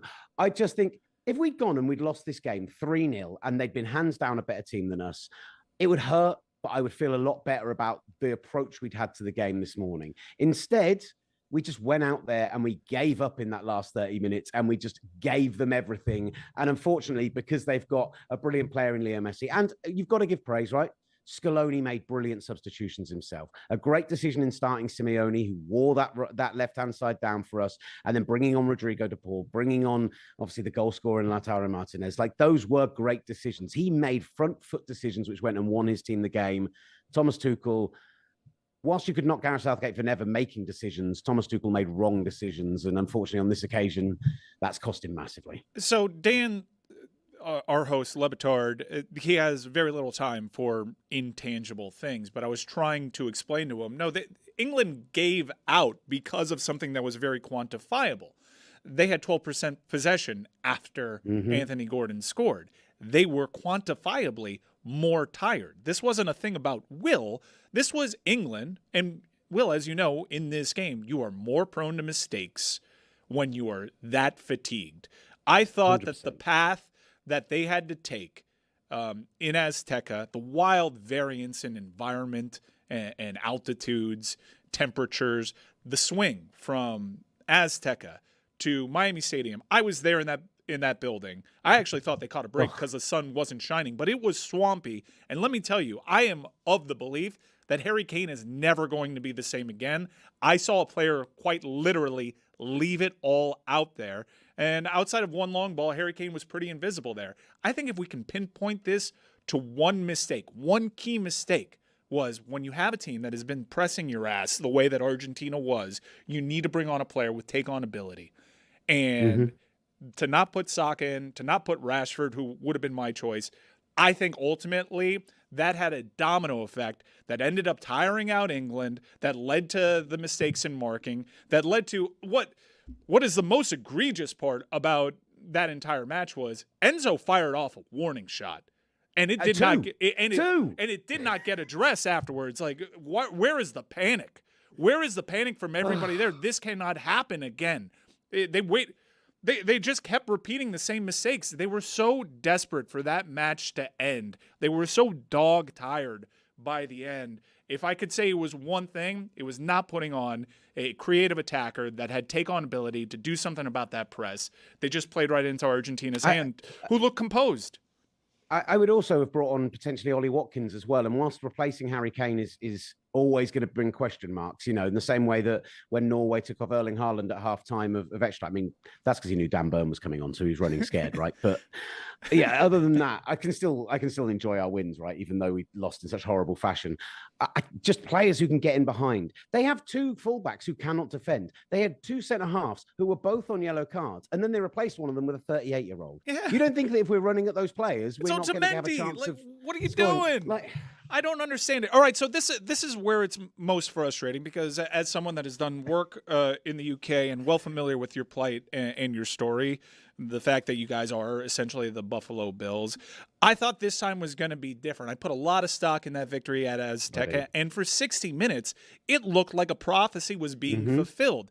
You had taken all the kicks to the shins, the American referee letting you play. It became a very South American style game. You score. I thought, my God, it's actually playing out. They have been fortified by all these emotional experiences, the DR Congo comeback, the experience at Azteca, having to come back in a swamp, 1 goal down against Norway. I thought all those things would lead up to, finally, the mental fortitude for England to get past the weight of the badge and get past the boogeyman in Argentina. And then the most English shit happened ever. So where does the state of the nation land right now? Everyone's pissed at Tuchel. No one wants to see him back. Where do you go from here? Listen, it's very difficult for us to turn around and suddenly be, oh, now you're showing it to me. Come on, guys. This angle is so damning of both O'Reilly and Jed Spence, by the way. What a ball that is. But how on earth the smallest man on the field is getting to that ball ahead of everyone else? It's a shame for Spence. I thought Spence had a really great game in that first half, especially. I thought he was fantastic. And when he won that tackle when they counterattacked against us, we pressed them straight off the goal. We had a half opportunity. When he ran back and made that tackle, I thought, that's it. That is the kick up the arse we need. That is the proverbial belt to arse that we needed to go, right, let's not forget this team are a threat. But we did do that. The way we reacted to it was to completely go into our shell and hide, and was to completely just go out with a whimper. Going forward, listen, there's no way the FA are going to sack Thomas Tuchel. His contract is too big. They cannot afford it. They believe that with a home Euros in 2 years' time, he can rebuild this team and we could win it at home. And look, maybe we do. But like I said, I've experienced every tournament that we've gone through. From really my first one I remember is 90. I was only 2 years old in 86 for the Hand of God. So, you know, that's not really a memory for me, but I've seen it enough, obviously. And I just go through, I mentioned 8 different World Cup quarterfinals and semi-finals that we've lost by a single goal, going out of the Euros to Portugal, losing to Iceland. Like, we are just a team who mentally is not there. Mentally, they do not have that winning ability. They will never be a team that finds a way out of a hole in those situations for some reason. And I think we've either got to go and win a tournament comfortable to instill that winning mentality, or we're going to have to find the right manager to do it. And I thought that was Thomas Tuchel. You'll see the clip from the show today. I bought earlier in the tournament a Keep Calm and Trust Tuchel t-shirt that I ripped up on the show today because I just could not believe I'd so invested my time in him. And when you talk about the mentality, right? I think the Americans will enjoy this. And again, I've said this on our show today, so maybe people will see it on social media. I think it's time to retire 3 Lions. I think the rest of the world you think football's coming home is the problem? The rest of the world don't get that it's a joke. They don't get that it's self-deprecating. They don't get that we're taking the piss out of ourselves. And for us, we are taking the most important, the opportunity, the chance that when we are in the most key moments and we're going, we're probably going to lose this, aren't we? We're accepting that we're going to lose because we always do. If I don't hear it's coming home again until we actually finally win a tournament, which I really hope happens in my lifetime at some point, I'm starting to run out of years at this point. Then I would be a happy man. So one last example of rubbernecking here before I let you go and bring in our good friend Tom Bogert from The Athletic to preview. I just saw Tom pop up on the Zoom, by the way, and I know he's enjoying my pain right now. Yeah, Tom, you want to drink up some of these tears here? There is, we've been mansplaining the sport for a long time from you chaps, so it's great to see. I did have a little present for you, actually. I'm going to have to unplug my headphones to do this. I realized I'm wearing my in-ears. 1 second. This is just a little t-shirt I wore for you guys underneath my shirt. Football, not soccer, baby. Yeah. Football, not soccer. Not so sure about that anymore. In the old USA 94 logo. Hopefully I'll be able to not so sure about that. So here's my last rubbernecking question for you, Will. You're the Buffalo Bills. You have the 1 star, but previous disappointing runs that didn't end with a championship, they went deep and they make movies about those teams. So there's a made-for-television movie with Garrett Southgate, right? Those teams. It was a stage play here in London. Yeah. Like, what are they doing? Yeah, Oh my but God. those teams are beloved, right? And this was supposed to be a means to an end. It was all supposed to be parts of a story that had a happy ending. You had an iconic performance that will ring eternal once we get some of the emotion away from what we're feeling right now. That performance in Azteca will be pointed at for generations to come, I think, for English fans, but we can't see that right now. All I'm seeing right now is universal disappointment and hatred. And I don't think it's a little thing that Thomas Tuchel is not an Englishman. He's a German, and people approach this with already some preconceived notions. He doesn't have what Southgate had going for him. How will this English national team be remembered and World Cup 2026 be remembered by the English? I think you're absolutely right in that when I look back on my footballing memories as an England fan, I think about the Spain win at Euro 96. I think about the Netherlands win, in fact, at Euro 96 as much as well. I will look back on that night at the Azteca with real, genuine fondness. Like, that is something that was a great performance. The Croatia win, I know it was only the first group stage, but that was one of the best times I've actually seen England perform in that second half. Like, one of our best ever performances. As I'm sure, the USMNT will look back at that Paraguay game and that Australia game and revel in it, despite the disappointing way that they ended up going out. There will be positivity about it. I think the legacy of it is going to be foretold in. They're not going to get rid of Tuchel. I truly believe that. They just can't afford to, and he's not going to walk away from that contract. So it's all going to be about what the legacy is in 2 years' time. And we host a home Euros for the first time. It's all over UK and Ireland Euros, so it's not just England, but the final will be at Wembley. I imagine we'll play a majority of our games there as well. That will be the legacy of this tournament, because people will fondly remember Southgate's years. After the years in the wilderness, after the Wayne Rooney years, through losing to Iceland, through the Portugal games, all of that, England fell apart over that period of time and there was no unity. There was no togetherness. There was no, and Southgate brought all of that, right? He just was tactically naive when he got to the big games, and that's why he lost them. I really believe that's why he lost to Italy. I really believe that's why he lost to Spain. I really believe that's why he lost to Croatia. He just didn't have that extra gear to go. Thomas Tuchel was brought in to be that guy. He's messed up this time and messed up bad. A lot of people don't want him here anymore. If we get to a final of the Euros, if we win the Euros at home, I think people will look at this tournament as a stepping stone towards that. If he loses that tournament as well, this will be seen as 4 years wasted. All right, Will, thank you so much. You've done a tremendous job with our good friend Master Tesfadzian on Talk Sport, the S Word. It's available everywhere. Everybody say goodbye to Will. He's going home. He's going home. He's going. Tom, my buddy, my pal, let us turn the page, unless you want to rubberneck some too and have any takeaways from what we saw yesterday. In fact, you cover MLS. MLS's greatest player ever had quite the moment. And Messi wasn't bad either on the heels of that Rodrigo de Paul performance. I mean, great day for Inter Miami. I was stunned at how good Rodrigo de Paul was. So, legacy-wise, I think Messi has bought himself so much with this knockout round performance. I mean, yeah, he won the World Cup 4 years ago.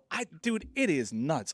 He's much better than he was 4 years ago when it comes to the big-time matches, the big-time performances, his output in these knockout stages. Just treetop view on Argentina and Messi and what that match does for the narrative surrounding one of the greatest of all time. It's unbelievable, truly. So I firmly believe the GOAT debate ended in 2022 when Lionel Messi won the World Cup. And here we are 4 years later, he's back into a final with a team that obviously has a number of good players, a number of high-level players. But the macro view of this team, it's Lionel Messi and it's 10 absolute dogs. Guys that you just don't want to go anywhere near. Guys who will literally kill anything and anybody for Messi in particular, and in addition to just winning. But it's like winning for Messi in Argentina. It's like neck and neck for these players. It is truly astonishing to watch. It's a joy to watch. I love the fighting spirit. I know sometimes that they go a little bit overboard. They cross the line, but they're always on the line. Rodrigo de Paul lives on that line. He knows how to always either get a yellow or walk away when he should have. I was joking in our groups. I was typing out a text. when you need a goal, you sub on Otamendi and Rodrigo de Paul. What's going on here?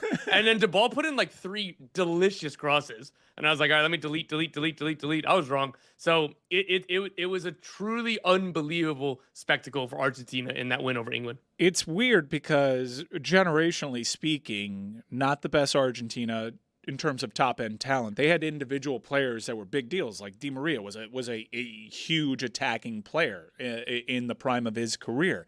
This Argentinian team, much like the one from 4 years ago, it is so built around Messi. Whereas before, not that he had to share the limelight, but there were players so capable of individual moments of brilliance that the identity wasn't everything runs through Messi. That's their identity here, and by God, it's working despite not being as talented. That they operate almost like a club team in terms of what their identity is. They know exactly how to play. And I think the most impressive part about Argentina is when the game gets tight and they are chasing it, they don't look like the team that is chasing it. They look composed. The other team that is on the defense looks like they are panicking, looks like they are stressed, looks like they are burning up all the energy. What do you make of that? They are completely comfortable. I think that they are the mentally strongest team in the world. It's easy to say that after they win a World Cup, after they have these comebacks, but that's just who they are. Like, it's not an act. It's not, the rah-rah speeches, the stuff that you say in the mirror, the Instagram captions that you'll put. No, like, that's who they are, and they know it. For me, when we talk about this team, because, Mike, I agree with you, this team is built around Messi, and guess what? That's a pretty damn good idea. So we could talk tactics, and there's jokes about Scaloni where it's just like, oh, Tuchel will be talking about a false 9 and then the inverted left back who goes into midfield in possession but drops into like that of him being like a master tactician. And then the joke is like, pass it to Messi or you're off the team. Yeah. And for me, I don't think that's giving Scaloni enough credit because the best tactical decision is knowing who you are. And Argentina, better than anybody in the world, knows who they are. And I think that's one of my biggest gripes with Thomas Tuchel in England. Just overthinking things. It's almost as if he needs to prove he's smarter than you, rather than, oh, this makes the most sense. This is best for our team. Like, why? Right after the goal, it's bringing on Konsa, and it's keeping Dan Burn loose in the bullpen for the fourth quarter to come in off the bench. It's just like, what are we doing here? You have a team that's worth close to $2 billion, and oh my God, we're gonna bunker and counter like we're Cape Verde. Cape Verde put up a better fight against Argentina. Give them third place. Give Cape Verde Honestly, third place.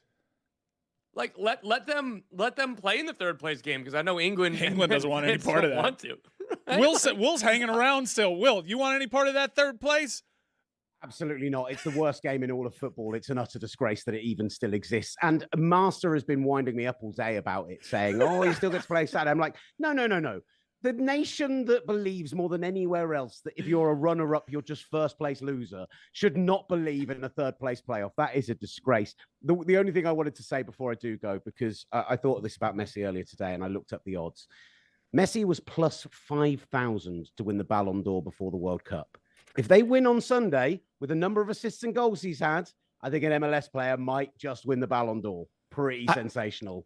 What will his Leagues Cup performance do to bolster that case? Because, yeah, the World Cup's nice, but he has the Leagues Cup coming up. I hope he rests. Can you do it against Colorado Rapids, Leo?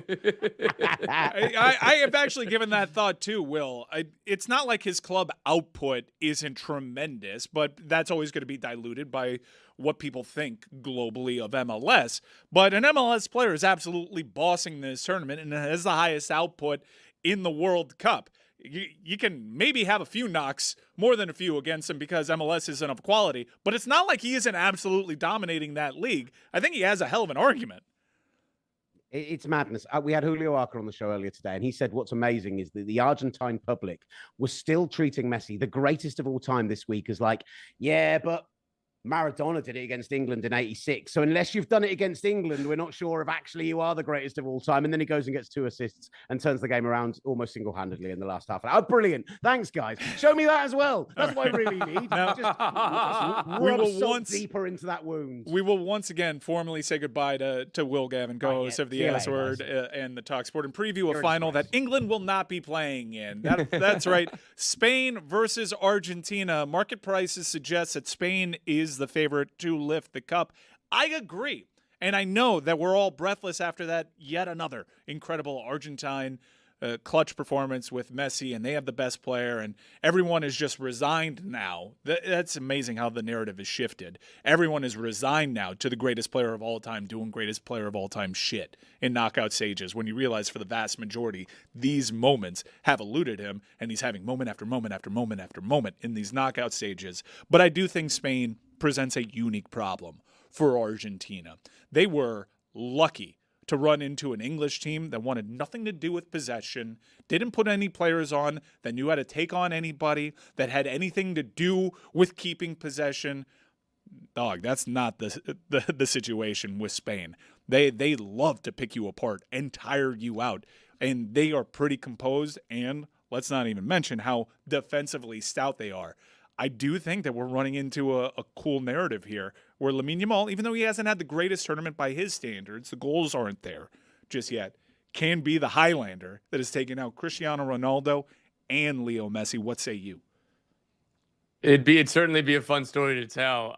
It is a very interesting final. Stylistically, I'm really excited for it because you're right, Mike. If Spain go up 1-0, they're not going to cede possession and bring on 7 center backs and go, whoa, woe is me. We're a small country. We're, this little small team with all these players from Real Madrid and Manchester City and all this. Like, give me a break. But with Spain, they will dominate the game with the ball. They were flawless against France, particularly Fabian Ruiz and Rodri.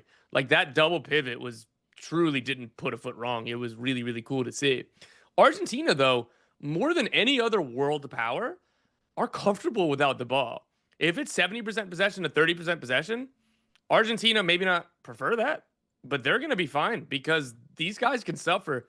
These guys can run. These guys can tackle. These guys can compress space, and then that'll give Messi some space in transition. I will say England did a really good job at eliminating space for Messi for the first 60 minutes of the game. And in moments, they were high pressing, and it was difficult for Argentina to play out of it. So that's going to be the playbook for Spain. And then Gordon scored, and they decided to put everybody in the box. It's crazy. And that, but no matter what England did, like Spain's going to play their game, right? But particularly so after you watch that semifinal, as if Spain had any other ideas than to just play their way, it's a pretty good idea to continue to do it. But Argentina, like that midfield, like Paredes, McAllister, Enzo Fernandez, like they're obviously really, really technically gifted. But God, they're dogs, man. And I don't want to be so reductive and so simplistic and just keep saying it, but it is what their DNA is. It is the special sauce of this team because Enzo Fernandez is one of the best midfielders in the world. But part of what makes him one of the best midfielders in the world is he's not a luxury player. He's an all-action player. He's competitive. He's nuts. My father-in-law isn't a big soccer guy, and he's been really getting the World Cup, and I think it's really nice. And he'll text me, and he goes, "Oh, these Argentines are pretty physical."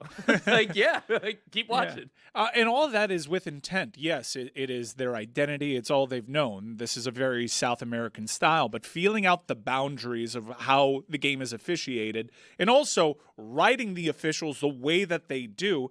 I do think it's telling when an English player goes down surrounded by maybe the captain. Harry has a couple of words with the official, whereas something happens to Messi, you get crowded by 8 dudes on the pitch. That is, they know how to work the officials. It's part of their game, getting these calls that operate within very small margins, and they just know exactly who they are. They, like I said, a club team with a national team brand, but I do think because of what you highlighted, the double pivot of Fabian Ruiz, who is undefeated wearing that national team shirt, and Rodri, who now finds himself in the golden ball discussion when he actually didn't look that good in the first couple of matches here, and now he's back to Ballon d'Or form right now. That's not super sexy. Taking away passing lanes isn't super sexy to casual observers. What is it specifically that those two do in the midfield that can play out that Joe soccer fan can say, Tom Bogert told me to look out for this? It's retaining possession. They don't lose the ball, and Fabian Ruiz is better and better at getting forward. But Mike, like you said it, watch what happens in transition because the transition moments are the most terrifying when you're going against France. Mbappe, Olise, Dembele, and Spain, the rare times they turned over the ball, Fabian Ruiz and Rodri would cover touchline to touchline, and you won't notice it because they glide. Watch them off the ball is probably my best advice because that's when you really see them doing their magic because everything looks so simple. If you're just watching the ball, it's like, oh, another 15-yard pass. Okay. Oh, that was an easy interception, but you don't notice that the intelligence to get to where that space was, and they don't break a sweat. Again, the old quote about Sergio Busquets, it's like if you watch Busquets, if you watch Busquets, you see the game rather than watching the ball.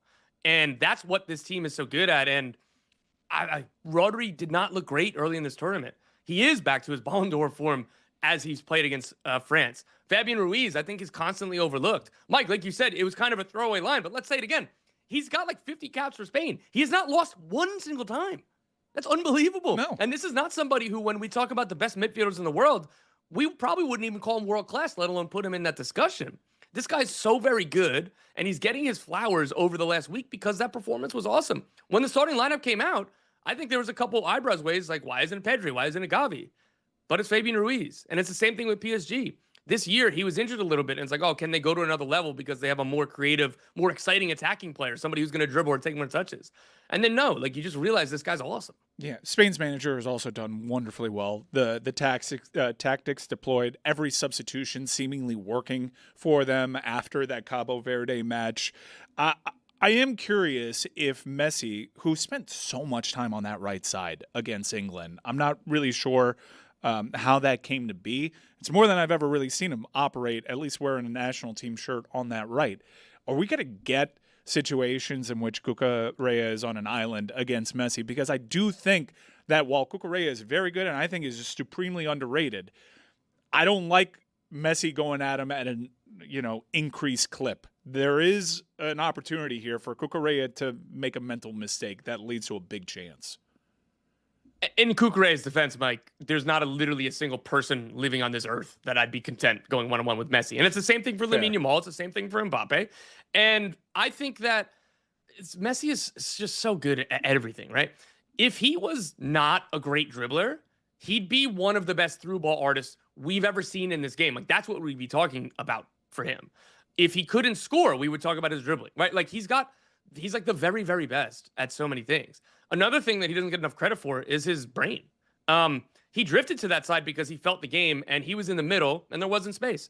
And then as the game got compressed, instead of trying to force his way in, he's really smart about he'll drop off and pass and move. Again, these are such simple concepts, but he does it better than anybody in the world. Think of how many goals for Barcelona he scored playing the ball out to Jordi Alba. The defender watches the ball for half a second and Messi's gone. And it seems silly because it's like if there's literally anybody in the world that you won't ball watch and you'll just watch this player, it's Messi. But he knows how to blend. He knows how to look like he's being ordinary or look like he's taking a second off or taking a moment to think. And then the second you look away, he's gone. And that's what Spain have to be so careful about. And going back to Fabian Ruiz and Rodri, that's what they're world class at. Fabian Ruiz in particular, like that shuttler role of going into the half spaces when Cucurella gets forward, he can cover that end line flawlessly. That's what he did against France. I think that is what kept the control for Spain just as much as their ability to keep possession. It was when France turned the ball over, it was Fabian Ruiz cutting those lanes and making sure that Cucurella either wasn't on an island or wasn't getting played in behind. So I think that's going to be the big, like, again, we're going super micro into this, like inside baseball, but that is the space to watch, is when Argentina win the ball back and try to transition, what will the half spaces look like where Messi is? Because Messi is smarter than anybody in the world at, I'm just going to float off the ball. Sometimes I'll press, but most of the time I'm floating. And you'll think I'm just taking a break, but he's constantly doing cost-benefit analysis. All right, if we win the ball right now, I'm going to dart 5 yards that way. Or I'm going to walk over here. Oh, Cucurella's gone. Let me just slowly go into the space that he's leaving. And it's going to be up to Fabian Ruiz more than anybody to be the double team and to be the person that's covering that space to help Cucurella. Tom, for every punch, there's been a counterpunch in the analysis. It's been brilliant. I can't tell who you think is going to win this match. So Tom Bogert of The Athletic, whose coverage is not behind a paywall for the remainder of this World Cup tournament, go ahead and support him. He does a great job on Golazo Network as well. Who wins this World Cup? Mike, it sounds like you can't tell who I'm leaning because I don't know where I'm leaning. You could tell me, make the case for Spain, and it's like, that's infallible. Of course they're going to win. And then conversely, you'd be like, give me a minute on Argentina. And I'll be like, that's infallible. Of course they're going to win. We're sitting here a few days away from the game. We're still reveling in the semifinals. Those are two very good semifinals. The England-Argentina one was obviously more pyrotechnic and more fun to watch. But that Spain performance was flawless. I'm leaning Argentina and Messi. And we've gotten caught this way where like the Chiefs and Patrick Mahomes, like the Super Bowl, and everything in you tells you that the Eagles are the better team, but it's like, but that team has Patrick Mahomes. We've seen it. Maybe there isn't a lot of rationality behind this. And like if Spain win 2-0 on Monday, you're going to be like, of course, like that was the better team. There's, this is a Argentina team that scraped by every round. But for me, like, you don't go broke betting against Messi. You go broke betting against Messi. You don't go broke when you're following him. So for me, I'm not going to doubt the GOAT. But is this going to be the Kansas City Chiefs team that was widely criticized just finding a way to get past and get the results and then ended up getting blown out by the Philadelphia Eagles? I don't think it's going to be a blowout. The styles don't really lend themselves to that, and you have players so capable of individual moments of brilliance, but I do think Spain are a unique problem, and I do think that photo is going to have one of the game's all-time greatest, if not the greatest, bathing the guy that came for his stuff. Tom, thank you so much, buddy. We got Good Follow coming up next. A big thank you to the audience of the Dan Le Batard Show that has been so well receiving this morally abhorrent cycle. I've really enjoyed doing this for you. It's helped me recapture some enthusiasm that I have had for the sport. So thank you for the feedback. Thank you for supporting what we're doing. Thank you for all the comments and support. We really appreciate it. No morally abhorrence anymore. We're going to be covering the World Cup final on Monday like a proper show and give it the respect that it deserves. And it's because it's a World Cup. It's in our home. And we've risen to the occasion. American people have been wonderful. The tournament's been great. Let's have an all-time final. We'll talk to you on Monday. Good Follow next.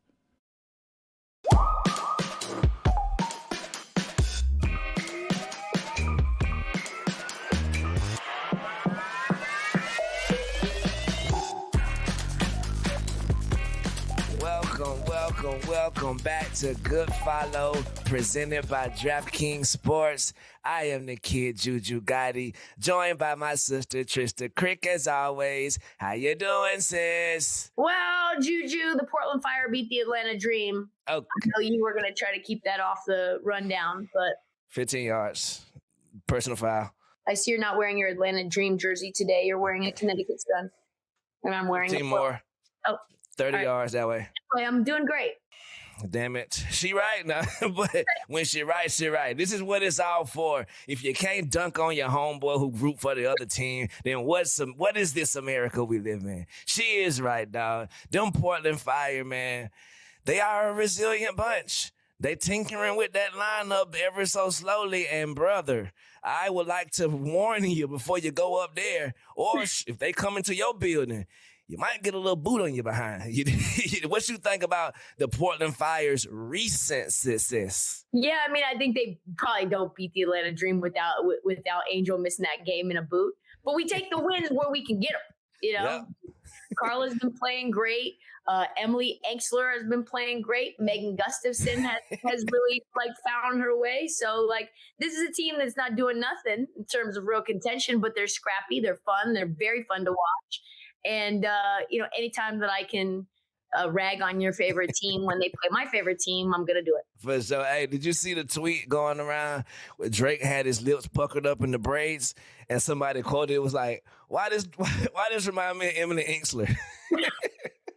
Salute to Emily Enxler, man. You know what I mean? It's like she smoked 17 cigarettes a quarter, but hey, man, it ain't about how you look. It's about how you put the ball where it need to go. Neither here nor there. Speaking of putting things where they need to go, though, did you see my sister Benaja Laney threw the shoe? Now, she said she was throwing the shoe at John Quell, salute to Double J.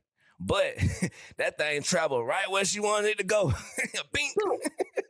Where is Double J, though? What's crazy is that I get that she's giving the shoe back to John Quell, but I don't see John Quell in frame at all. Yeah, I saw a different angle. John Quell was like at half court. It's basically Josh Allen threw the ball, but it hit the first row instead of the touchdown. The wind took it. Yeah. Back away from John Quell. Sometimes you throw a paper plane and you try to throw it that way and it just goes all the way that way. That's what exactly. And look at God. Sometimes God just pull up on you and hit the right person you've been beefing with the whole game by mistake. Look what God did. Look what God did. Right. Now, do you think it's fair or foul, though, to kick her out the game? Because she said she was throwing it to John Quell. I think it's foul. I think even Marina and Sandy Brondello thought that she was throwing it at Jonquel and not at Marina. I think Marina's done a phenomenal job. And I think Liberty were coming back. They had momentum.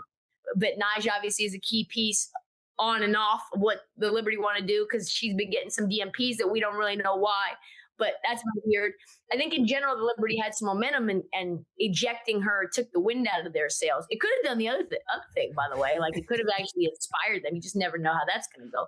But Right. I think you can't eject someone for throwing a shoe. Literally. I mean, who throws a shoe? In the words of Austin Powers. Bruh, I think the referees this year, bruh, this is the year of the referee. Referees around America, if you referee any WNBA games, high school games, look at the job these WNBA refs doing. Embarrassing. Get in the gym. I saw a brother the other day make a charge call. It was in the Portland-Atlanta game. A shot went in and one. He said, bow. But then he was like, yeah, it was a charge the other way. Like, this is not a charge call. What happened to this? This is the charge that way. We going that way. You feel me? We goofing the whole thing up at this point. But I'm going to ease up on the refs because there are some good refs. All cops ain't bad situation. All refs ain't bad. Salute to my sister. I ain't going to say your name, but you already know you do a good job. But speaking of the higher powers that be, the All-Star game is coming around the corner when she comes, which means them All-Star selections have been made. Did you see the list that may have excluded or included everybody you wanted to see? I did, Juju. I'm looking at the reserves now. Yeah. I think Marina should have been a starter. Before we get to the reserve, let's go back to the starters. Are there any snubs? Are there any snub noses in the building? Because, I see 3 Indiana Fever. I see 2 Lynx. PB&J, though. I ain't mad at PB&J. Paige, Jessica Shepard, my guys. Take a bow. But I don't know, bro. This list, it could have involved, like you say, Marina. Who else you think got snubbed? Or who couldn't have been here? Who would she replace? Natasha Howard. I know that's a wing or a guard versus a front court player, so it doesn't really match. But like, okay, don't really like that. I think you can take out Kelsey Mitchell and put Marina in. See, that's the controversy right there. Because if you know, you know. Kelsey is a dog, capital D, capital A, capital W, and G. But at the same time, this year right here, she's had spurts where on fire. Spurts where, oh, okay, what's this? Taking it easy this game. But I feel like Marina ain't had that luxury, like you said. She done had to go ever since Slim went down, bye-bye. And this is a new franchise, different amount of pressure on sis. What you think? Yeah, I think you're right. Making over $1 million a year, you're doing everything to back it up. You've been putting a team on your back. You're having crazy quarters. You're breaking or setting or keeping the 3-point record in terms of like most threes made in a game. Like he's just been really good. I think 3 All-Stars from one team that's not the number one team overall is a little OD. It's a little, it's giving, there's a lot of Fever fans voting. It's hard to argue that whenever culturally this thing is affecting a certain group and they're just, it's such a large group. They got Sophie Cunningham getting tweeted out by the White House. You dig? Sophie Cunningham, I saw she got some new shoes coming out. You feel me? Come on, they got stuff like this going on. Why wouldn't you vote for the Fever in? If I'm at the house and I'm a casual fan and I like DJ DT up there in the office, I'm gonna go ahead and submit my little vote for little Sophie. You feel me? So yeah, man, I think that the voting system, how it is currently constructed, I don't know. The fans, we got a lot of power, which we should, but damn, in these instances, there are people on the other side that get hit. Prime example, Angel Reese spoke up. You did? Come on now. Angel Reese spoke up and said, Ryan Howard, where's she at? Alicia Gray, where's she at? Not being selected as starters. I mean, do you think she's right or wrong? I'm going to put it on you. You're the Atlanta Dream fan. You've been watching a lot of Atlanta Dream games. We started this show talking about how the Portland Fire beat up on the Atlanta Dream. You guys have had, a big time skid in these last 2 weeks. You think that yeah, do you think any of those 3 players should be all-star starters? I ain't gonna lie to you, bruh. After seeing the way that some of these games transpire, I like the fire that's gonna be lit under my dogs after this All-Star break. You feel me? Because they're gonna have to see all these girls starring. Yes, there is no reason that Ryan, Alicia, and Angel shouldn't be in the starting lineups. They might should have the 3, but unfortunately, it's about this performance on this court this year, and we could do better. We could do a better job in some of these late game scenarios. We could do a better job in handling ourselves around that 3-point arc. We got a lot of work to do. So I don't necessarily, I mean, even though she's not wrong, I'm not putting no energy into that, bruh. If I'm them, I don't give a damn. But with the Valkyrie over us, we sliding. We done beat the Fever a couple times. Now they over us in the rankings. The punk ass Liberty, hell nah. So I'm more concerned about that, and I'm willing to see these fires get lit wherever they are. If it's All-Star Weekend, light a fire under my dog Ryan, let go. When we get back, it's showtime. What you think? What do you think about NECA making the All-Star team this year?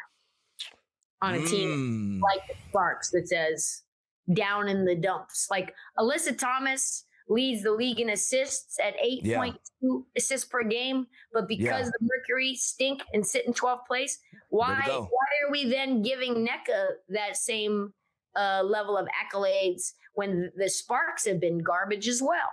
Because, bruh, I think that AT, salute, and I'm biased on the Phoenix Mercury too, because I think that they might be my actual arch enemy in the world.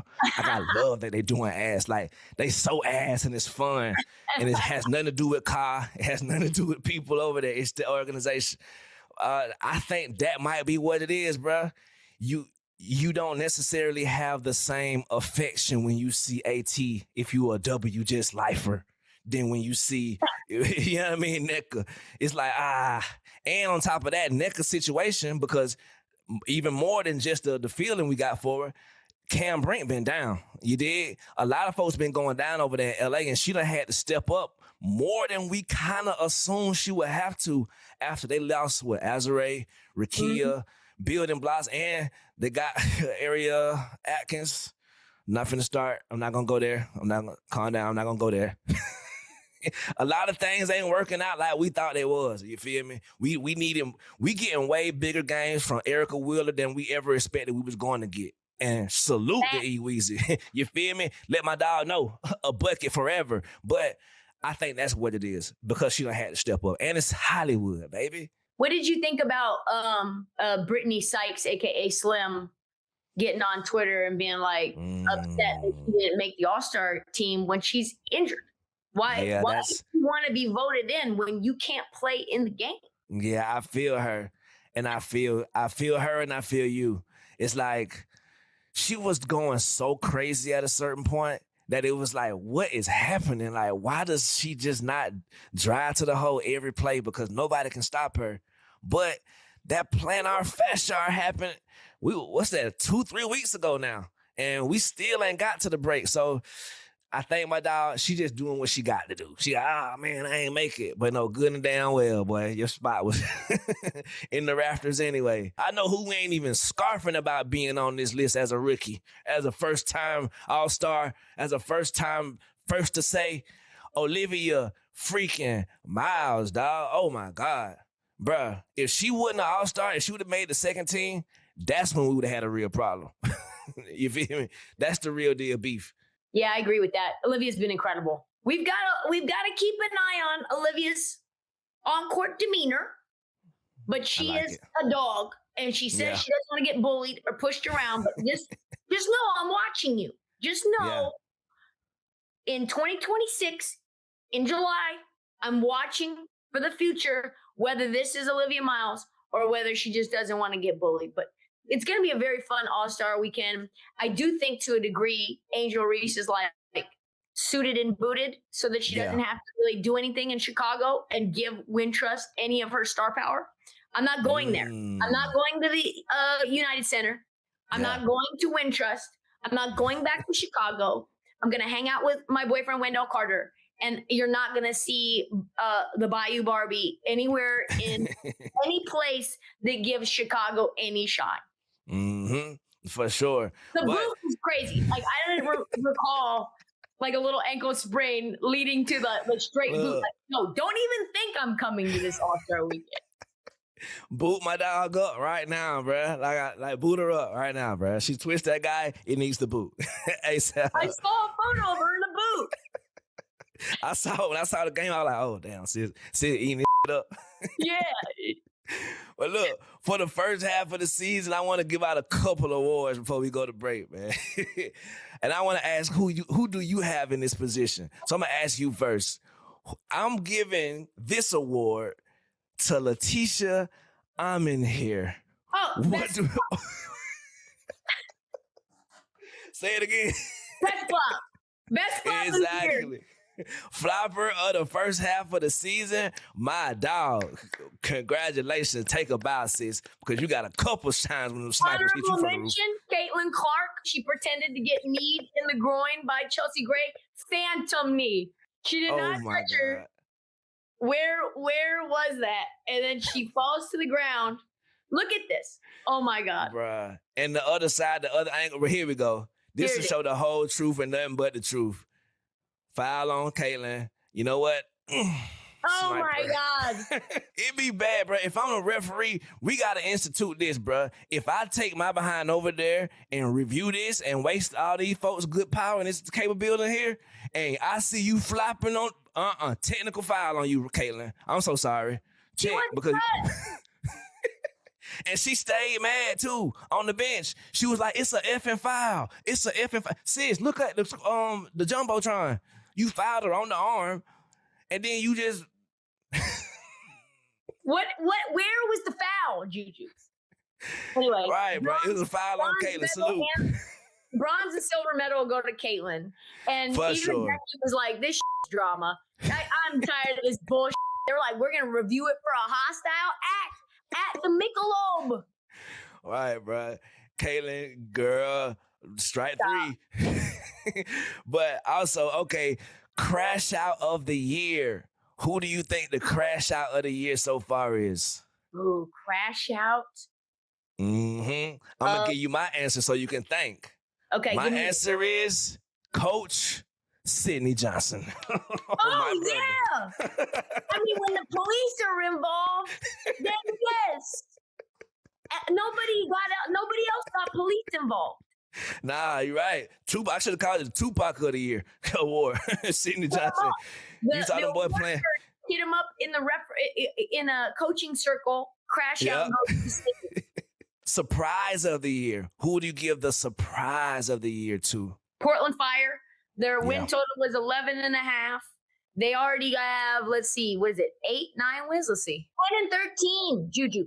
They literally have 2 more wins to go before they were supposed to have that many wins for the full year. They're better than the Sparks. They're better than the Mercury. This is a team that's very resilient. Carla Late not making the All-Star roster kind of bummed me the hell out. They're the surprise of the year as a team. The surprise player of the year for me is Pauline Astier. The only reason that she's not completely demolishing is because Sabrina has come back, but off the bench, Pauline's still doing her thing. She had a bajillion fantasy points the other day. I think 26 off the bench, multiple steals, a block. She's shooting 3, she defends. She's a baddie. For me, the surprise of the year is Astier in the Fire. Who for you? She had a cajillion points. Matter of fact, it was 26, but neither here nor there. Look, and I would like to give my surprise of the year. I'm so surprised and delighted that the Phoenix Mercury are so ass, man.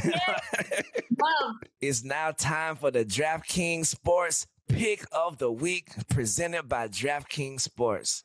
This week, we are watching the New York Liberty take on those damn Indiana Fever. Who we watching, sis?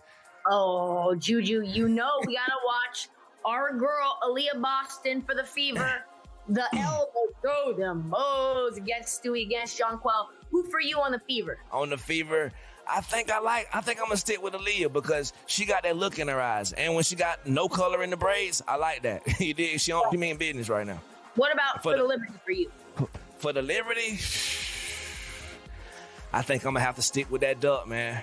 That duck is going crazy right now. 18 points in the third quarter the other day. Big Sabrina Ionesco. I'm keeping my eye on sis no matter what. And the win. I don't know about that win. Who you got winning, though?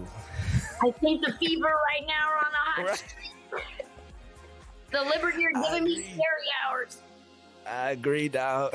Look, this segment is presented by DraftKings Sports. DraftKings Sports, available now in all 50 states. The crown is yours. And that's going to do it for another week of Good Follow. Make sure to subscribe to Good Follow's YouTube page and all of his socials at Good Follow Show. You can catch all new episodes of Good Follow every Thursday on YouTube and wherever you get your podcasts. Good Follow, Juju, as always, is brought to you by DraftKings Sports, and we'll see you next week.